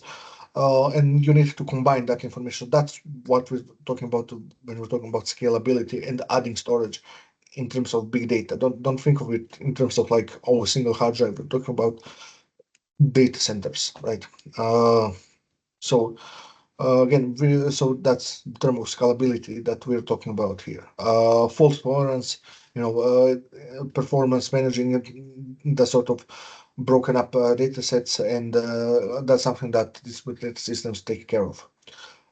Again, as I mentioned before, data is broken into blocks that are a couple hundred megabytes in size and stored in different nodes, sometimes with redundancy, as I mentioned. So something like, again, similar to how we had a RAID for hard drives on your computer, this is for different data nodes, whether we're talking about single computers, servers, several racks, several rooms, data centers, whatever, right? And there are multiple DFSs that exist. Each DFS is something that we mentioned, and we're going to repeat some information about it. Google, Amazon S3 is also something that we mentioned in data storage management. These are distributed file systems. Okay. So, as I mentioned, we have I talk about this. We have scalability. We have fault tolerance, data redundancy, right, where you can store multiple data blocks in different machines. So if one of your server data centers catches on fire, you have all the data stored. But we also have, as I mentioned, parallel access, high throughput, where you can, again, same as we had in RAID, you can at the same time access data from two different machines and read it at the same time. If your computer network is fast enough to do it, you can read the data at the same time from different computers. Or two different people can read the data at the same time, right? Data is stored just on my computer, right? You can't accomplish that. So that's the goal of having. Those are the other two characteristics of having distributed file systems. So let's repeat. HDFS is popular. It breaks data into blocks. We already mentioned that. It's designed in master-slave architecture. I know that today there was a movement that like master-slave architecture is, you don't want to use this type of terms when it comes, but the HDFS structure, documentation still uses this nomenclature, so I'm going to use this nomenclature as well in this case. But essentially, the system has, a name node that manages metadata and data nodes. So you will have, so what happens is that I will connect to a name node, right? I will connect to one computer, and on that computer, I will have information on where data is stored. So let's say I want to get a seminar that a student of mine has written. I'm going to search that student's name, the title of the seminar, and the name is going to tell me, okay, that is stored on this second computer that is connected to me and is going to get that data to me and send it, right? That's what we have, and that's super important because if a name node fails, right, it falls apart, it catches on fire or something, the data node, I can recreate name nodes by analyzing data nodes. If a data node fails, I have the name node that tells me where other copies of these blocks, if I set up redundant storage, are stored, and I can recreate that failed data node. So that's a nice, setup where you can organize it. Why do we use master-slave architecture as a title? But it was created originally because you have the name node that tells the data nodes which data to give it, right?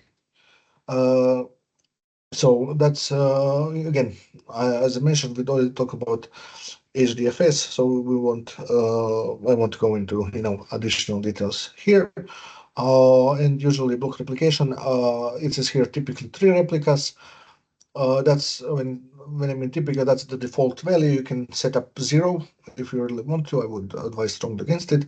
You can set up just a single replica, 2 replicas, or as many as you want. Of course, the more replicas you have a larger fault tolerance. The other problem is availability, right? Because if I'm reading, if you have just this is why you don't have like a single replica like we talked about in the RAID in case one dies. In case you have 2 data nodes, one breaks, you have everything stored. You have a full replica stored in another data node. The reason for this is that essentially you want to also enable access, right? So if I have multiple copies on a bunch of different data nodes, if more people are accessing this information, more people can access it at the same time. And I can tell you, like, if I'm reading it from one node and you want and you connect to the name node, like let's say this PDF here, I'm reading it from one data node, so I connect to the name node, tell me, hey, give me the lectures from big data class for Erasmus plus WSET. I downloaded it and it enables me, it streams the data to me, right? Or downloads it or something, and you connect at the same time, and you want to read that same data, but maybe I'm doing something with it, maybe I'm reading it. It's going to direct you to a different data node. That's why we want to have more than just a single replica. How many replicas you're going to have is going to depend on how available you want the data. Is a data that a lot of people are accessing concurrently? Well, maybe you want additional replicas.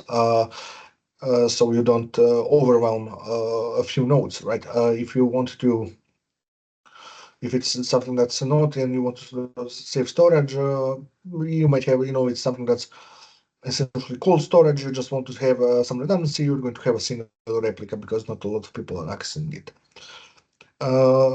And again, we're talking about architecture.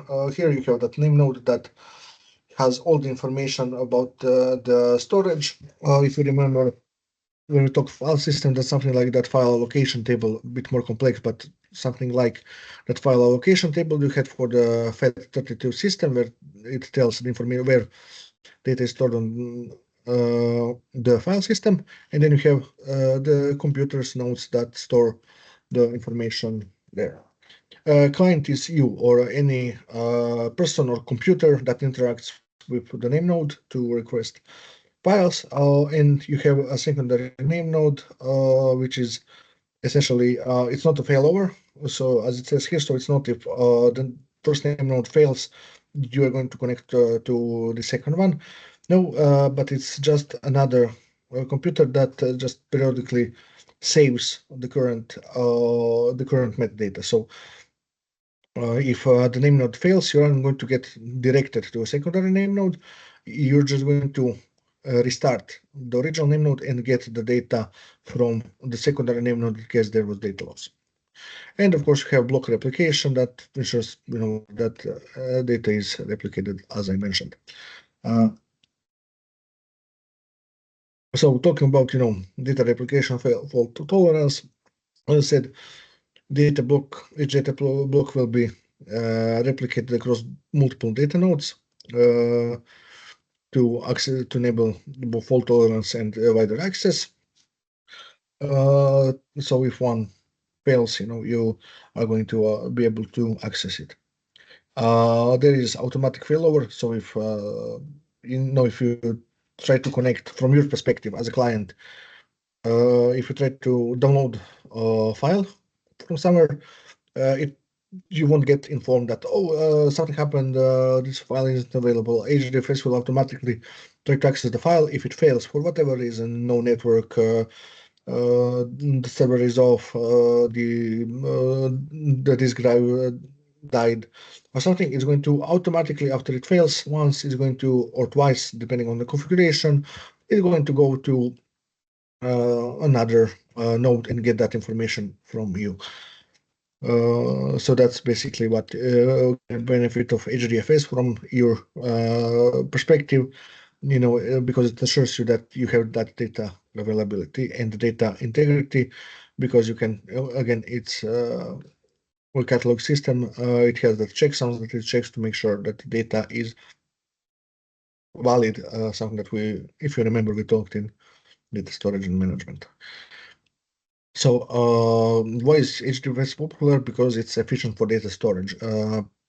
Large blocks, as I said, a block on your Windows machine might be that you're using might be something like 1 kilobyte. We're using, so 1,000 bytes. We're talking about 256 millions of bytes, right? So why is that important? Because, well, you are planning on storing large amounts of data. So instead of having, on your name node, instead of having information for each kilobyte of data, you're going to have some information for each 128 megabytes of data, right? So it's much easier for you to, it saves you on some overhead. Same goes for, streaming data. It's optimized for, giving you the sequential data access. That's basically with how it stores these blocks, how they're located in memory. It's designed to be as a read-heavy system, right? So there are different systems that you might want to consider if you are talking about, if you are going to do a lot of writing, a lot of storage, like when we talk about the data lakes, for example, you won't necessarily use HDFS there. But if you're talking about something like a website, right, where I will create a website once, publish it, and then a lot of people are going to access that website. That's write once, read many example. So that's something that very, very commonly happens, especially on internet. Another example how HDFS actually deals with helping you with efficient storage is when you have small files. So as I mentioned, when you have something like if you open a new text document, you write some text in it, you close it, you should know that okay, each character is going to be 1 byte of data, and you look at it and you have like 20 characters. Instead you have 1 kilobyte of data. That's because 1 kilobyte is on your system, or it might be something like 2 kilobytes, or it might be larger or smaller. It depends on your system, and that's the block size, right? It grows. This file grows automatically to the block size. Basically, it takes up an entire block as soon as it's larger than 0 blocks, right? It grows to being a full block of data. HDFS doesn't do that. If you have a lot of smaller files, it's going to aggregate them together, right? And when you access the name node, tell that you want that 2 megabyte file somewhere, it's going to get the entire block of that, and then the name node will process it and figure out where on it is that your 2 megabyte file. Depending on how the system is set up, you might get served the entire, name node might send you the entire 256 megabytes, right? Especially if we're talking about the local connection, where I'm hooking up directly into the mainframe somewhere, and the internet transfer speeds are extremely high, right? So we're talking about 10 gigabits per second instead of 50 megabits per second you might have at home. It's faster for it to serve me the entire 256 megabytes and then just let me figure out, well, not me personally, but the computer, the client that I'm connecting with. to do that. And that's great because a lot of people might be storing a lot of small files somewhere, or in a situation that's like similar to a data lake, you might have a lot of small files saved.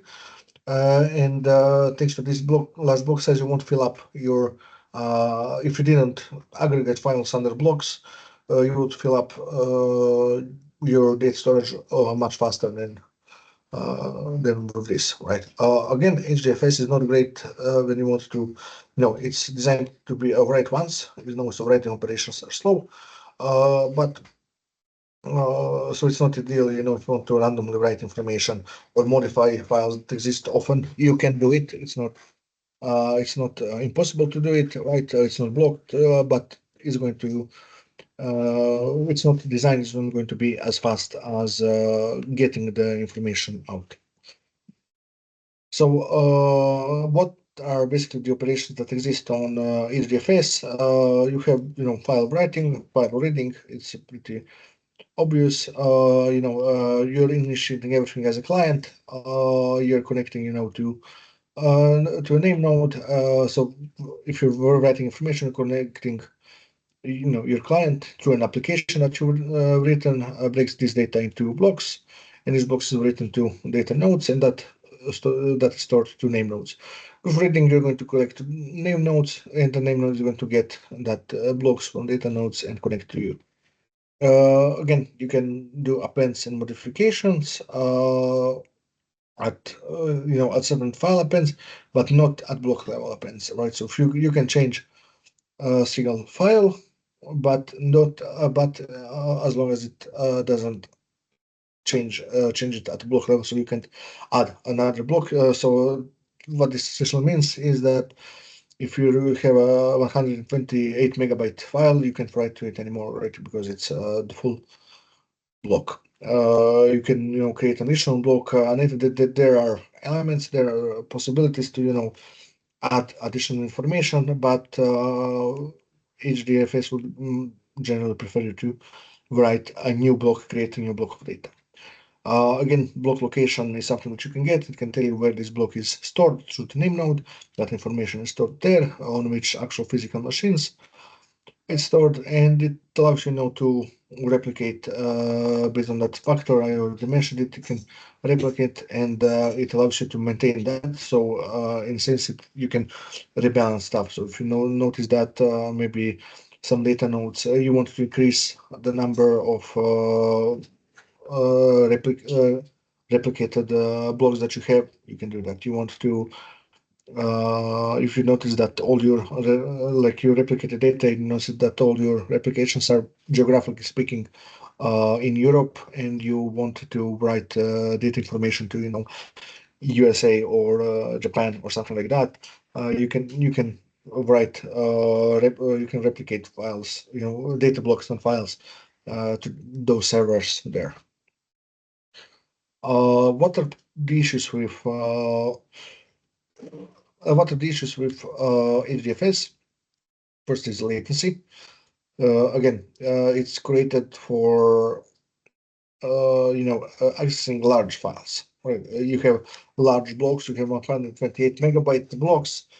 You don't want to use it to access a ton of small files, right? If you're accessing a bunch of 2 megabyte PDFs from it, they could be stored in a bunch of different blocks. They are aggregated with other files, and it's going to be slow. Another problem is metadata scalability. That name node, okay, storing information for how many data nodes, and sooner or later, if you have too many data nodes or too large data nodes under the name node, you're going to run out of space on the name node to store metadata. Which metadata are you storing for data? Just storing the block location, or storing more information? It's nicer to store more information. It's more responsive system, and it enables you to search for stuff faster, but it's going to take more storage. Data imbalance is something that can happen if you are not covering, not running this replication maintenance properly. You're not checking it. Basically, you can end up with a situation where you have 100 data nodes, but most of your data or not most of your data necessarily in the successful amount, but the data that's most accessed by clients is on 5 nodes, right? And you have 95 nodes doing existing, and you have five nodes that are just being covered all the time with requests by clients. So that's a problem. Again, small files, as I mentioned, are a problem, and that very advanced model, hey, is suitable for some cases, as I said, like just generally accessing a website, something like a YouTube video, a person publishes a YouTube video once and it's viewed by 1 million people, that's great. But something like a large open source project where a lot of people are contributing to it, that's not great. Great use case for HDFS. So, okay, it has some problems. What are some alternatives to HDFS? Because HDFS is essentially a default. If you're dealing with big data file system, it's very probably going to be HDFS based, but there are certain alternatives. So, for example, you have Ceph, which is file system. It's also all of these are distributed file systems, but Ceph also supports object storage instead of block storage. So instead of storing data in blocks, it stores data in objects, which can be of any size, as opposed to blocks, which can be of just a specific size to help with organization and data storage. Okay, so you have Gluster FS, which is designed for more unstructured data. It's more flexible when it comes to various workloads, various data sizes. S3 is something that we mentioned in data storage and management. It offers scalability, and the best thing is you're not hosting it yourself. It's being hosted by Amazon, so you have automated global availability and cloud computing. And usually, if you're doing stuff in cloud, you're connecting to an S3 somewhere if you need storage. GFS is something that existed before. HDFS is something that's built that was created specifically by Google for their infrastructure. So that's an option you can go for. It's older. It does have some creature comforts that HDFS has. Mostly, you aren't able to, use Apache Spark to process stuff. And the same as you have Google File Storage, Amazon S3, Microsoft has their offering in Azure Data Lake Storage. That is essentially, offers you benefits such as similar to HDFS, targeted specifically for data lakes. Uh, so where do you want to use, these file systems in addition to just, using them using them when you're talking about big data in general? First is, processing vast amounts of data across multiple machines, whether because you can't have them stored in the same way, same place or something. Then, as I mentioned, cloud storage. When you're storing something in cloud, it's nice to have everything distributed, so people can access it more easily. Again, when a lot of people, don't think about how is internet, how, how how is the internet connection done? Because if right now, me from Croatia, I'm trying to connect to a server, in US. I need to, if I don't have the data copied somewhere closer to me, I actually have to connect to data going, my data request, all the data that I'm getting from the server needs to go under like through transatlantic cables, like these big massive data cables that are laid across the Atlantic. That's how it's done, and so that's why having a distributed file system, geographically distributed file system is amazing. Like obviously, you because if I can just have the same copy, using an HDFS, all that process, all that communication is going to happen in the background. And as far as I'm concerned, I have that information closer to me. If you're used to downloading big files, you may have heard of something like mirrors. That's what we're talking about. I'm downloading it off of a mirrored, so copied server that's local to me instead of being local to instead of connecting to a server that's in US, I am connecting to a server that's in Germany. Right? That's an example. Again, I mentioned data lakes. That's what you want, whether it's structured or unstructured data. I mentioned already media contents, for example, YouTube videos. Is what I mentioned, especially for that, right ones in many cases. But again, especially with videos are heavy, videos are large, and something like peer-to-peer streaming. I get people who are. I talk to my little sister, for example. She watches Twitch streamers. She's like, "Oh, I'm connecting to his computer. He's streaming directly." I was like, "No, no, no, no. You aren't the person. You are watching whoever you like watching KCN at Iron Mouse. I don't know. They aren't streaming to you directly, right? They are streaming to a server somewhere, and then that server is using a distributed file system to take that real-time streamed video, copy it across different data clusters, and then you're connecting to one of those data clusters. You're not connecting to someone's computer directly because it would be impossible. It would be very slow to do it. Even like this Teams stream that you're looking now, you aren't depending on where you're from. You probably aren't connected to the same server that I'm streaming this to. If you're close to me, if you're also from Croatia, from Rijeka, you might be. If you're from Serbia, Greece, Poland, maybe Serbia, maybe Greece, also maybe Poland, probably not. You have a distribution center probably somewhere closer. Despite the fact that I'm streaming this somewhere, I'm streaming to server at one place, and it's getting distributed across different servers, so you can get faster access. Because you're limited by many things, but if nothing else, you're limited by the speed of light, right? That you can transfer the information by, and a lot of different things. Computer networks are incredibly complex, and you get delays.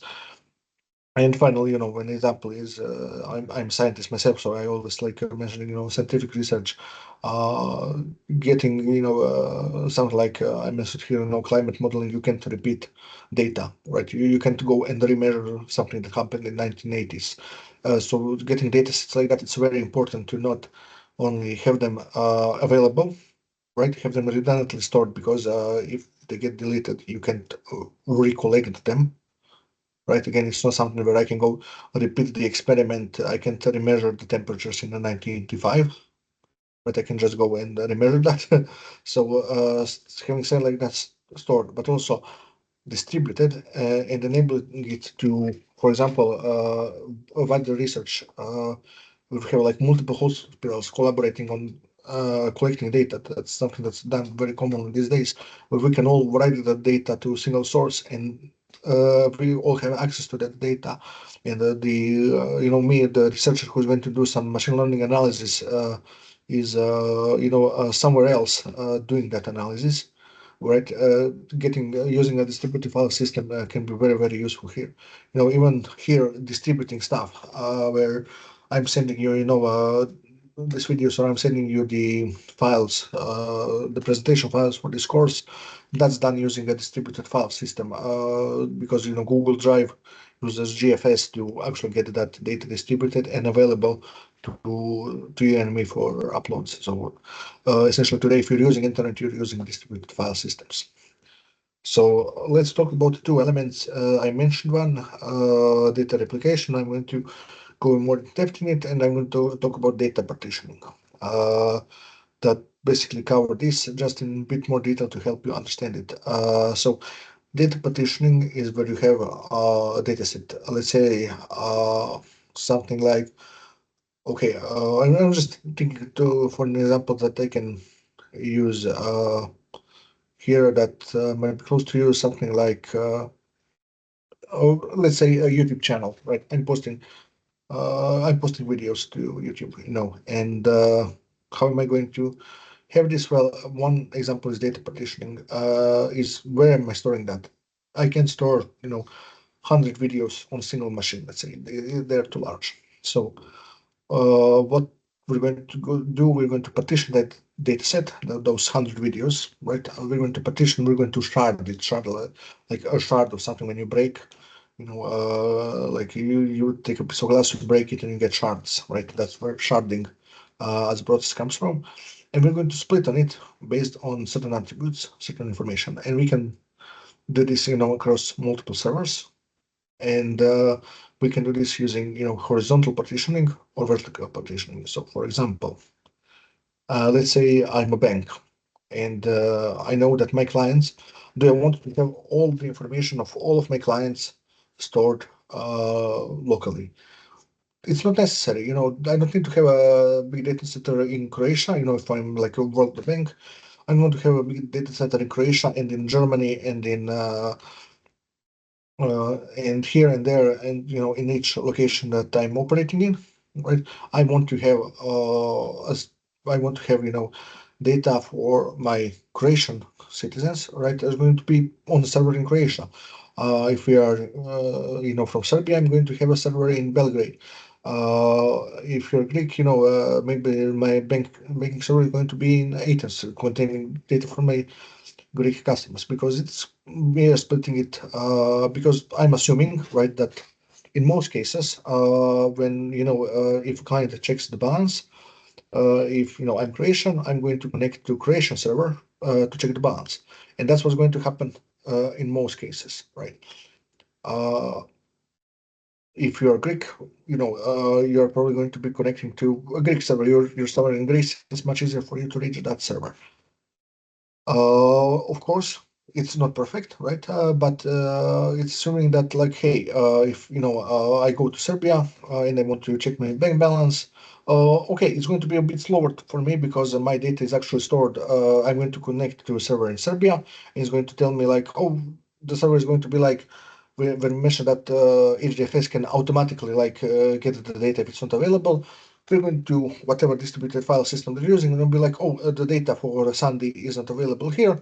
Let's do, but I have a note that Sandy is Croatian, so I'm going to connect to a server in Zagreb, and that's what the data. For me personally, that would be almost unnoticeable, right? It's going to be something like, oh, my application for my bank is a bit slower than usual, but I probably won't notice it significantly, right? If the sharding is done properly, because I have to think about when I'm doing sharding how I'm splitting the data. Another example is, that's something that's, essentially horizontal partitioning is something. So we're talking about vertical partitioning here. We are splitting, different information, different parts are stored for different clients differently.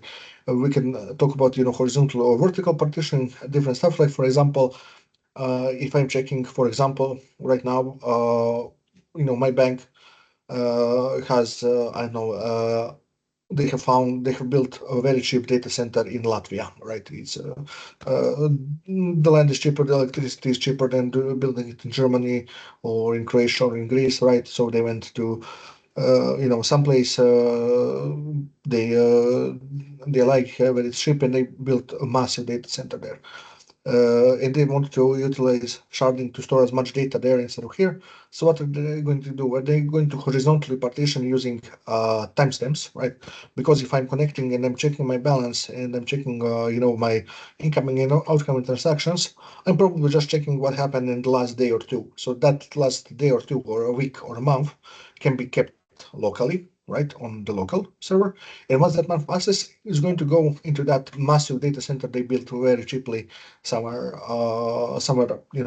that's geographically far from me. And when it's geographically far from me, it means the access is slower. And if I want to scroll, which not a lot of people do, not a lot of people want to check what happened 3 years in the past on their account.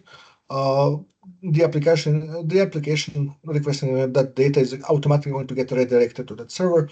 It's going to be a bit slower for me. I will have to wait for something to load, but what the bank has accomplished is that they have saved money on building that data storage somewhere cheaper, right? That's first of all. Second of all, they have provided 99% of the users with a much faster access, because the data that most users are accessing, whether it's horizontally or vertically partitioned, is going to be stored, at a is going to be stored, locally close to them, and they're going to be able to access it quickly. And yeah, so that's basically what data partitioning is, what it means. And as I said, it leads to improved performance. because you can not only access data quickly, but you can parallelize access. So, for example, if I'm scrolling through my this week's, spendings, let's say this week's transactions on my account, my banking account are stored locally, right? And I'm scrolling and I start to reach the end of the week, and they are using some sort of algorithm. And they say like, oh, okay, based on how this person is scrolling, we believe they're going to try to access more historical data. I can, in parallel, try to access that data because I'm accessing it from a different server, right? Scalability is also an option. Like I can scale data larger. Load balancing can be performed because I can access the data depending on how it's if it's vertically, right? So I have certain information that's commonly accessed, like for example, for my let me use my banking as example again. Maybe I'm accessing the amount and direction of transaction all the time, but I'm vertically splitting. So some information, additional information about my transactions, like the exact route that transaction took, or the type of transaction, etc., the code for the transaction. That's not something that a lot of people access, so that's going to be stored at a distant server and accessed when necessary. So that's something, and again, that allows me to use to basically have a lower load on this server because I'm not sending all the data immediately. I have that reduced latency, and in case for security, in some cases, like let's say, again, student data. For example, if me as a lecturer, I'm trying to access student data, the student data that I want to access that might be pertinent to me, is going to be kept on a server here and is going to allow me access. If I want to access some more important, like the address or the private phone number or the student, is not going to allow me that because I don't necessarily need it, despite the data being stored. And in case I have a permit to access it, right? Maybe me as a lecturer, I don't need to know a student's address, but the person who is contacting them for their scholarship, etc., they might need to. So they will be allowed to access the data, but they might be accessing it much rarely than I am accessing the basic data about the students. So that data can be stored at a further away server. Again, data replication, something I mentioned, where instead of having partitioned sharded data, we're going to have data replicated across different systems. So instead of doing data replication, not data replication, pardon, data partitioning, where we want to have the data broken apart and distributed. This is just copying the entire data. So, for example, this is usually done as there are two ways to push this. One is that master-slave approach, when the primary node handles all writing operations. So whenever I'm writing additional data, I'm updating the table or something, I'm connecting to a single node that does it, and the slave nodes then replicate that data just to read from that master node to make sure all the data is updated instead of me writing to all four at the same time. As another example is, instead of having like a master slave, we have this hierarchy when one node is more important and I as a client am connecting to it and the others are copying it. We can have a peer-to-peer replication where all of them are equal, and and I will also, again, I can connect to multiple nodes at once, right? That's not how internet works. But I'm going to connect to one.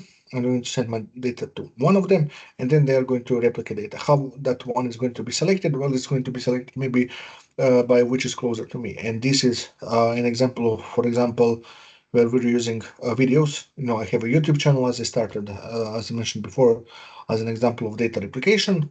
If I have that YouTube videos, I'm going to, they're going to be replicated all over. And which server am I connecting to, and which server am I getting that YouTube video from when I want to watch it, is going to depend on my geographical location, for example, right?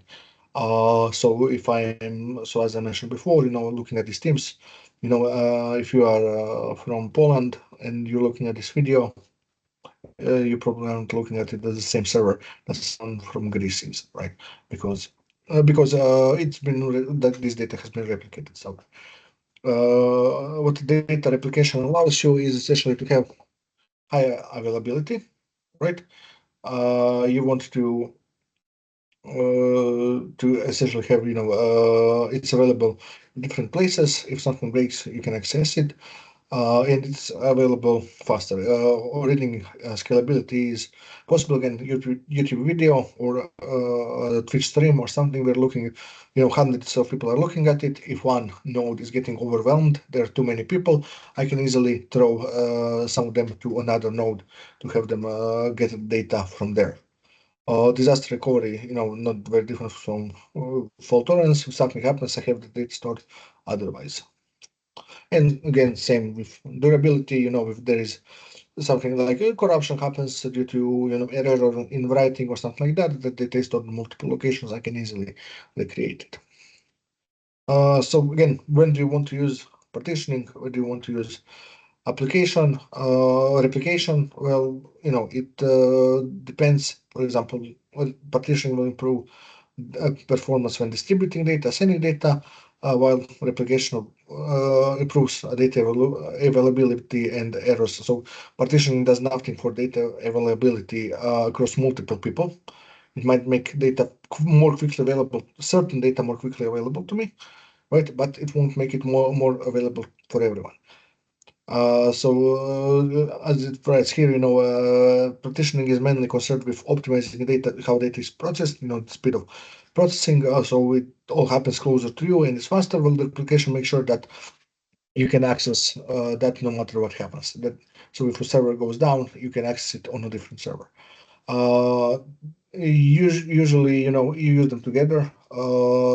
Data can be first partitioned and they are replicated, or vice versa, to essentially enable you to get both words. And here's an example for distributed database. A large data set can be partitioned across multiple nodes, so we can read it faster because you can read multiple parts of the database at the same time, and then those elements are replicated together to ensure availability if something goes down.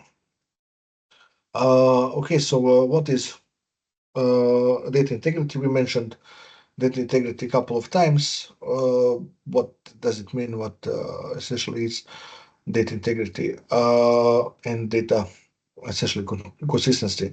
This is just more of introducing you terms, so you know how to differentiate them if you hear them. Data integrity focuses on data being accurate and consistent and reliable throughout its life cycle. So from writing to the point it's deleted. And it wants to make sure that it isn't changed without data really needing to be changed. Why can it be changed if it's historical data? If you're not actively updating something. As I said, HDFS focuses on write once, read many, right? You don't want to update the data a lot of times. So what's going to happen here? Well, maybe someone accesses that data changes. Maybe there's an error, a bit flip, drive starts decaying, and it errors out when you're reading something and you don't notice it. Stuff like that. It's essentially that's something that happens. However, you're going to ensure integrity. You're going to do data validation when you're inputting data, when you're processing, when you're outputting it, when you're reading it.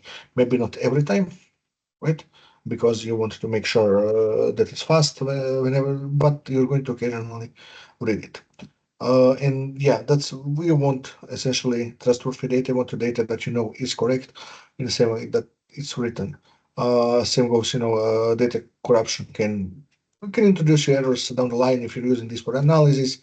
You can run into problems if you have faulty data. That's pretty obvious. And as I mentioned a lot of times, compliance. You need to have data integrity. Especially when we're talking about HIPAA. That's if you're talking about medical data. You obviously don't want to get errors in people's data, especially for some procedures. If you're storing like X-rays or something, you don't want to X-ray people needlessly, and so on. So that's something that you may want to use. You may want to make sure that the data is integral, that it's correct. Uh, yeah. So if you're updating data internally or out externally, you want to make sure that data has been tampered with, that it has been errored with. And you want to make sure that in big data, specifically talking about big data systems, you want to make sure that data is the same across different distributions, uh, different nodes, of where data is stored. And that's the last part is called data consistency. So consistency, data integrity, make sure that the data itself is correct. Data consistency means that the data across different computers is different nodes is the same. Essentially, what happens here is you can imagine if you have like you're writing your thesis and you have a copy on your computer and a copy on your laptop. You want to have some rules like, oh, every time I update the data, I'm going to write it. But what happens when you forget? Uh, Essentially, so there are different approaches to this. Uh, Essentially, in some cases, data isn't you don't really care that much about the data being consistent. Maybe it's something that's not very very important. Again, banking data, yes, you want the updates. Uh, but do you need them? If I receive a payment, do you need to update it right now for every client? Not really. It's fine if that payment shows up 10 minutes later. Yeah. Uh, Same goes, if you're talking about, some data, like it's going to be made consistent, but we don't need to make it consistent immediately at every moment, right? We want to maybe once a day or once a week, once a month, we want to make sure the data is fine. And that saves us a lot of overhead and basically strong this. Strong consistency is used especially in interactive things like I mentioned video games before. If you're playing a video game, you don't want and you shoot someone, you don't want their health to get updated 6 months later. You want that health to get updated immediately so you can actually play the game, right? So that's an example of strong consistency where you want to use it immediately, and you finally have a casual consistency, which is essentially we don't care about consistency. That's why I haven't separately mentioned it. It's like in some cases you generally don't care about consistency, not in the sense that you don't care, but you don't want to add overhead to your system to make sure that data is consistent.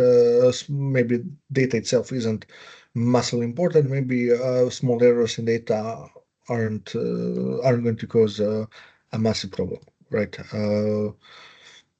Something like more or less important historical data, like times of arrivals of your employees. Maybe you want to store that. Maybe you want to see, be able to run the analysis going back if everyone is arriving on time, or if someone is causing trouble, or if maybe in some cases people are arriving on time or arriving late based on weather conditions. So we want to make it easier for them and tell them to offer flexible times during that. But it doesn't matter if you get errors in that data, right? It's not something that's key to your business operation. It's just something that may be nice to have in the future. So what are the problems? Why do we have issues with this data integrity and data consistency? First is obviously distributed nature of it. You are storing the data across different servers, so that's causing you trouble potentially, right? So that's why you need to update stuff on one location and in different locations. Then, because data is large, if we are talking about your thesis, you have a single thesis, one document to keep track of. Okay, right, you can keep track of it. But if we're talking about terabytes of data, you can just check that data every 2 minutes and make sure it's same. Uh, Networks fail. So that's something that we talk about when we talk about databases and data storage and management. failures happen, right? If you want to go and write the data and it errors out, what if you're using a protocol like if you're using a protocol like TCP that confirms, you're going to know that something failed. But what if you decide to use UDP and a network fails? You don't know. You think you have updated something, and it didn't happen. That's a potential problem. Data duplication. When you're duplicating data, it can cause problems, right? You can get different nodes that have different information. Like let's say there's an error, and you duplicate data from. You have four nodes, and one node gets an error. Like something happens, bit flips, and now it's storing different data than it was stored before. And you have node A with correct data, node B with wrong data. Then you have node C that connects to node A, okay? And you have node D that connects to node B. They replicate the data, and suddenly you have a problem because you have two nodes that are telling you this is real data, two nodes C and D that are telling you B and D that are telling you different information. So what we're going to do here, figuring that out can be a problem, especially if you really want to get information done. Get that information correct, if it's something that's key and very important. So you want to use different systems to assure that. And the concurrency is the problem, if you and I are writing something at once, we're writing to changing the data at the same time. How are we going to deal that? How are we going to make sure that how are we going to pick between yours and my changes? Maybe we are changing a data block, not in its entirety. We're changing, like if you have a single document, like this slide, maybe you are editing this distributed nature. You're changing what writes here. I'm changing what is written here, right? Okay, that's not a problem. We just need to make sure that when we both end, the final data combines both of our changes. So that's not, it's a simple problem to solve, right? Because we can just keep track of changes and change both. What happens if we both start editing this and we're both editing this first point? What's going to happen here? Are we going to, whose change are we going to save when it's done?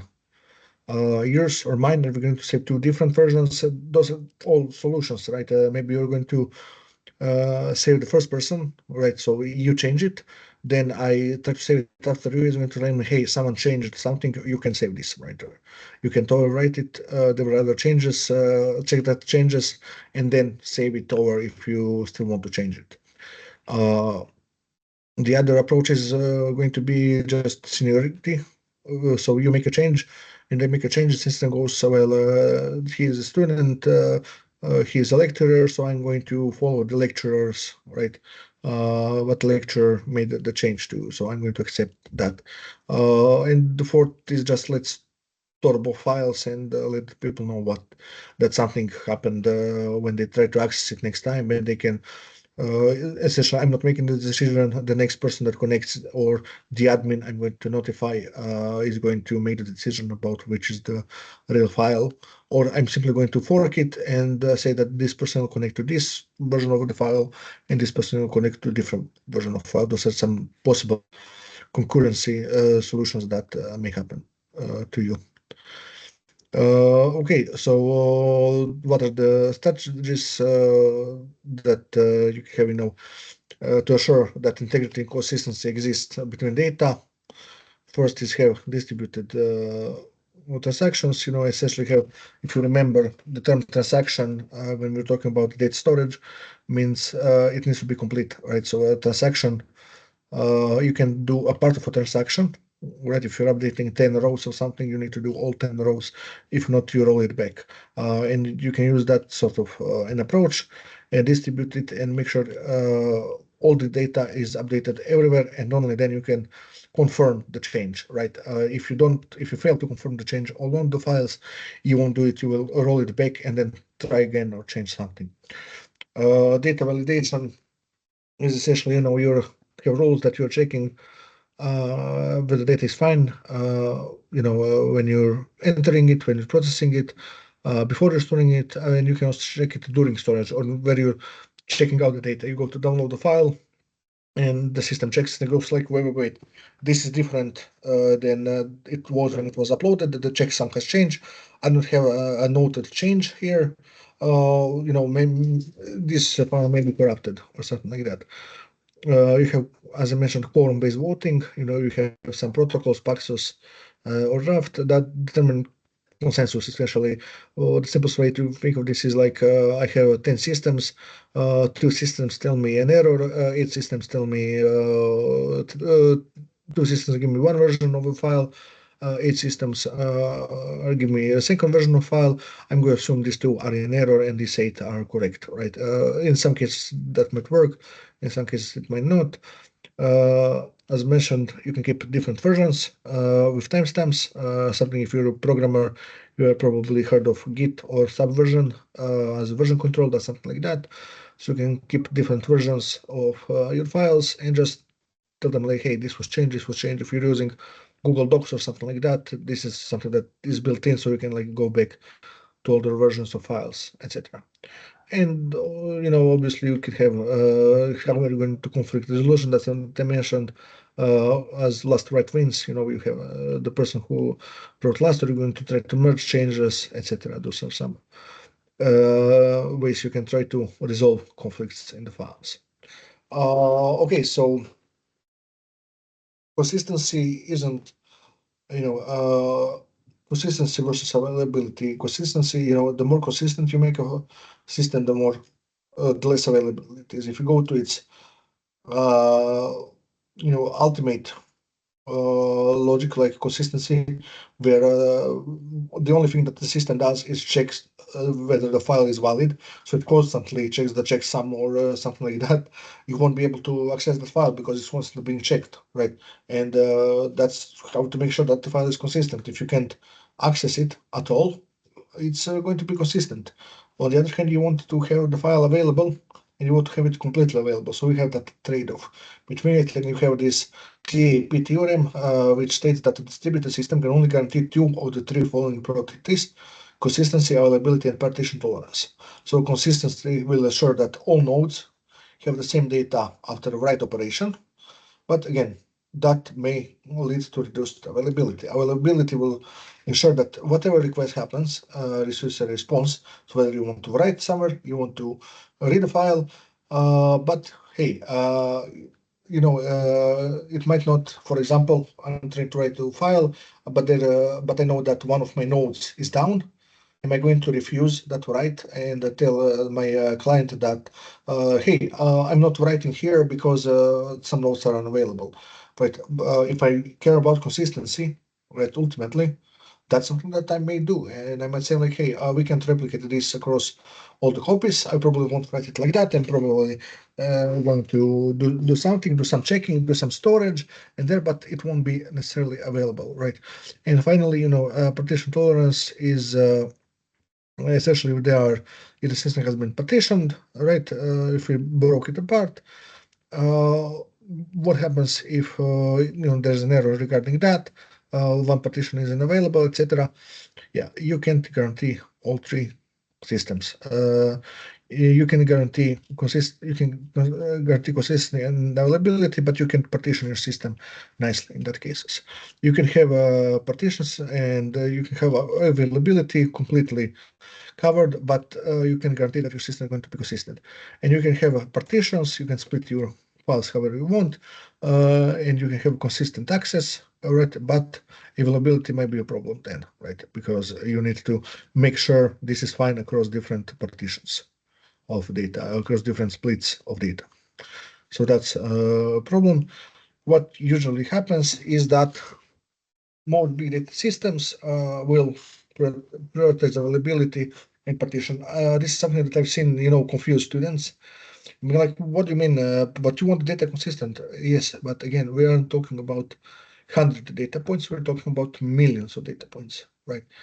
And I don't care about last 5 transactions. If last 5 transactions have errored out, if I'm trying to create an AI model of sales, right, and I want to predict what are the influences of sales, how are the sales influenced by what in different in a system, and so on.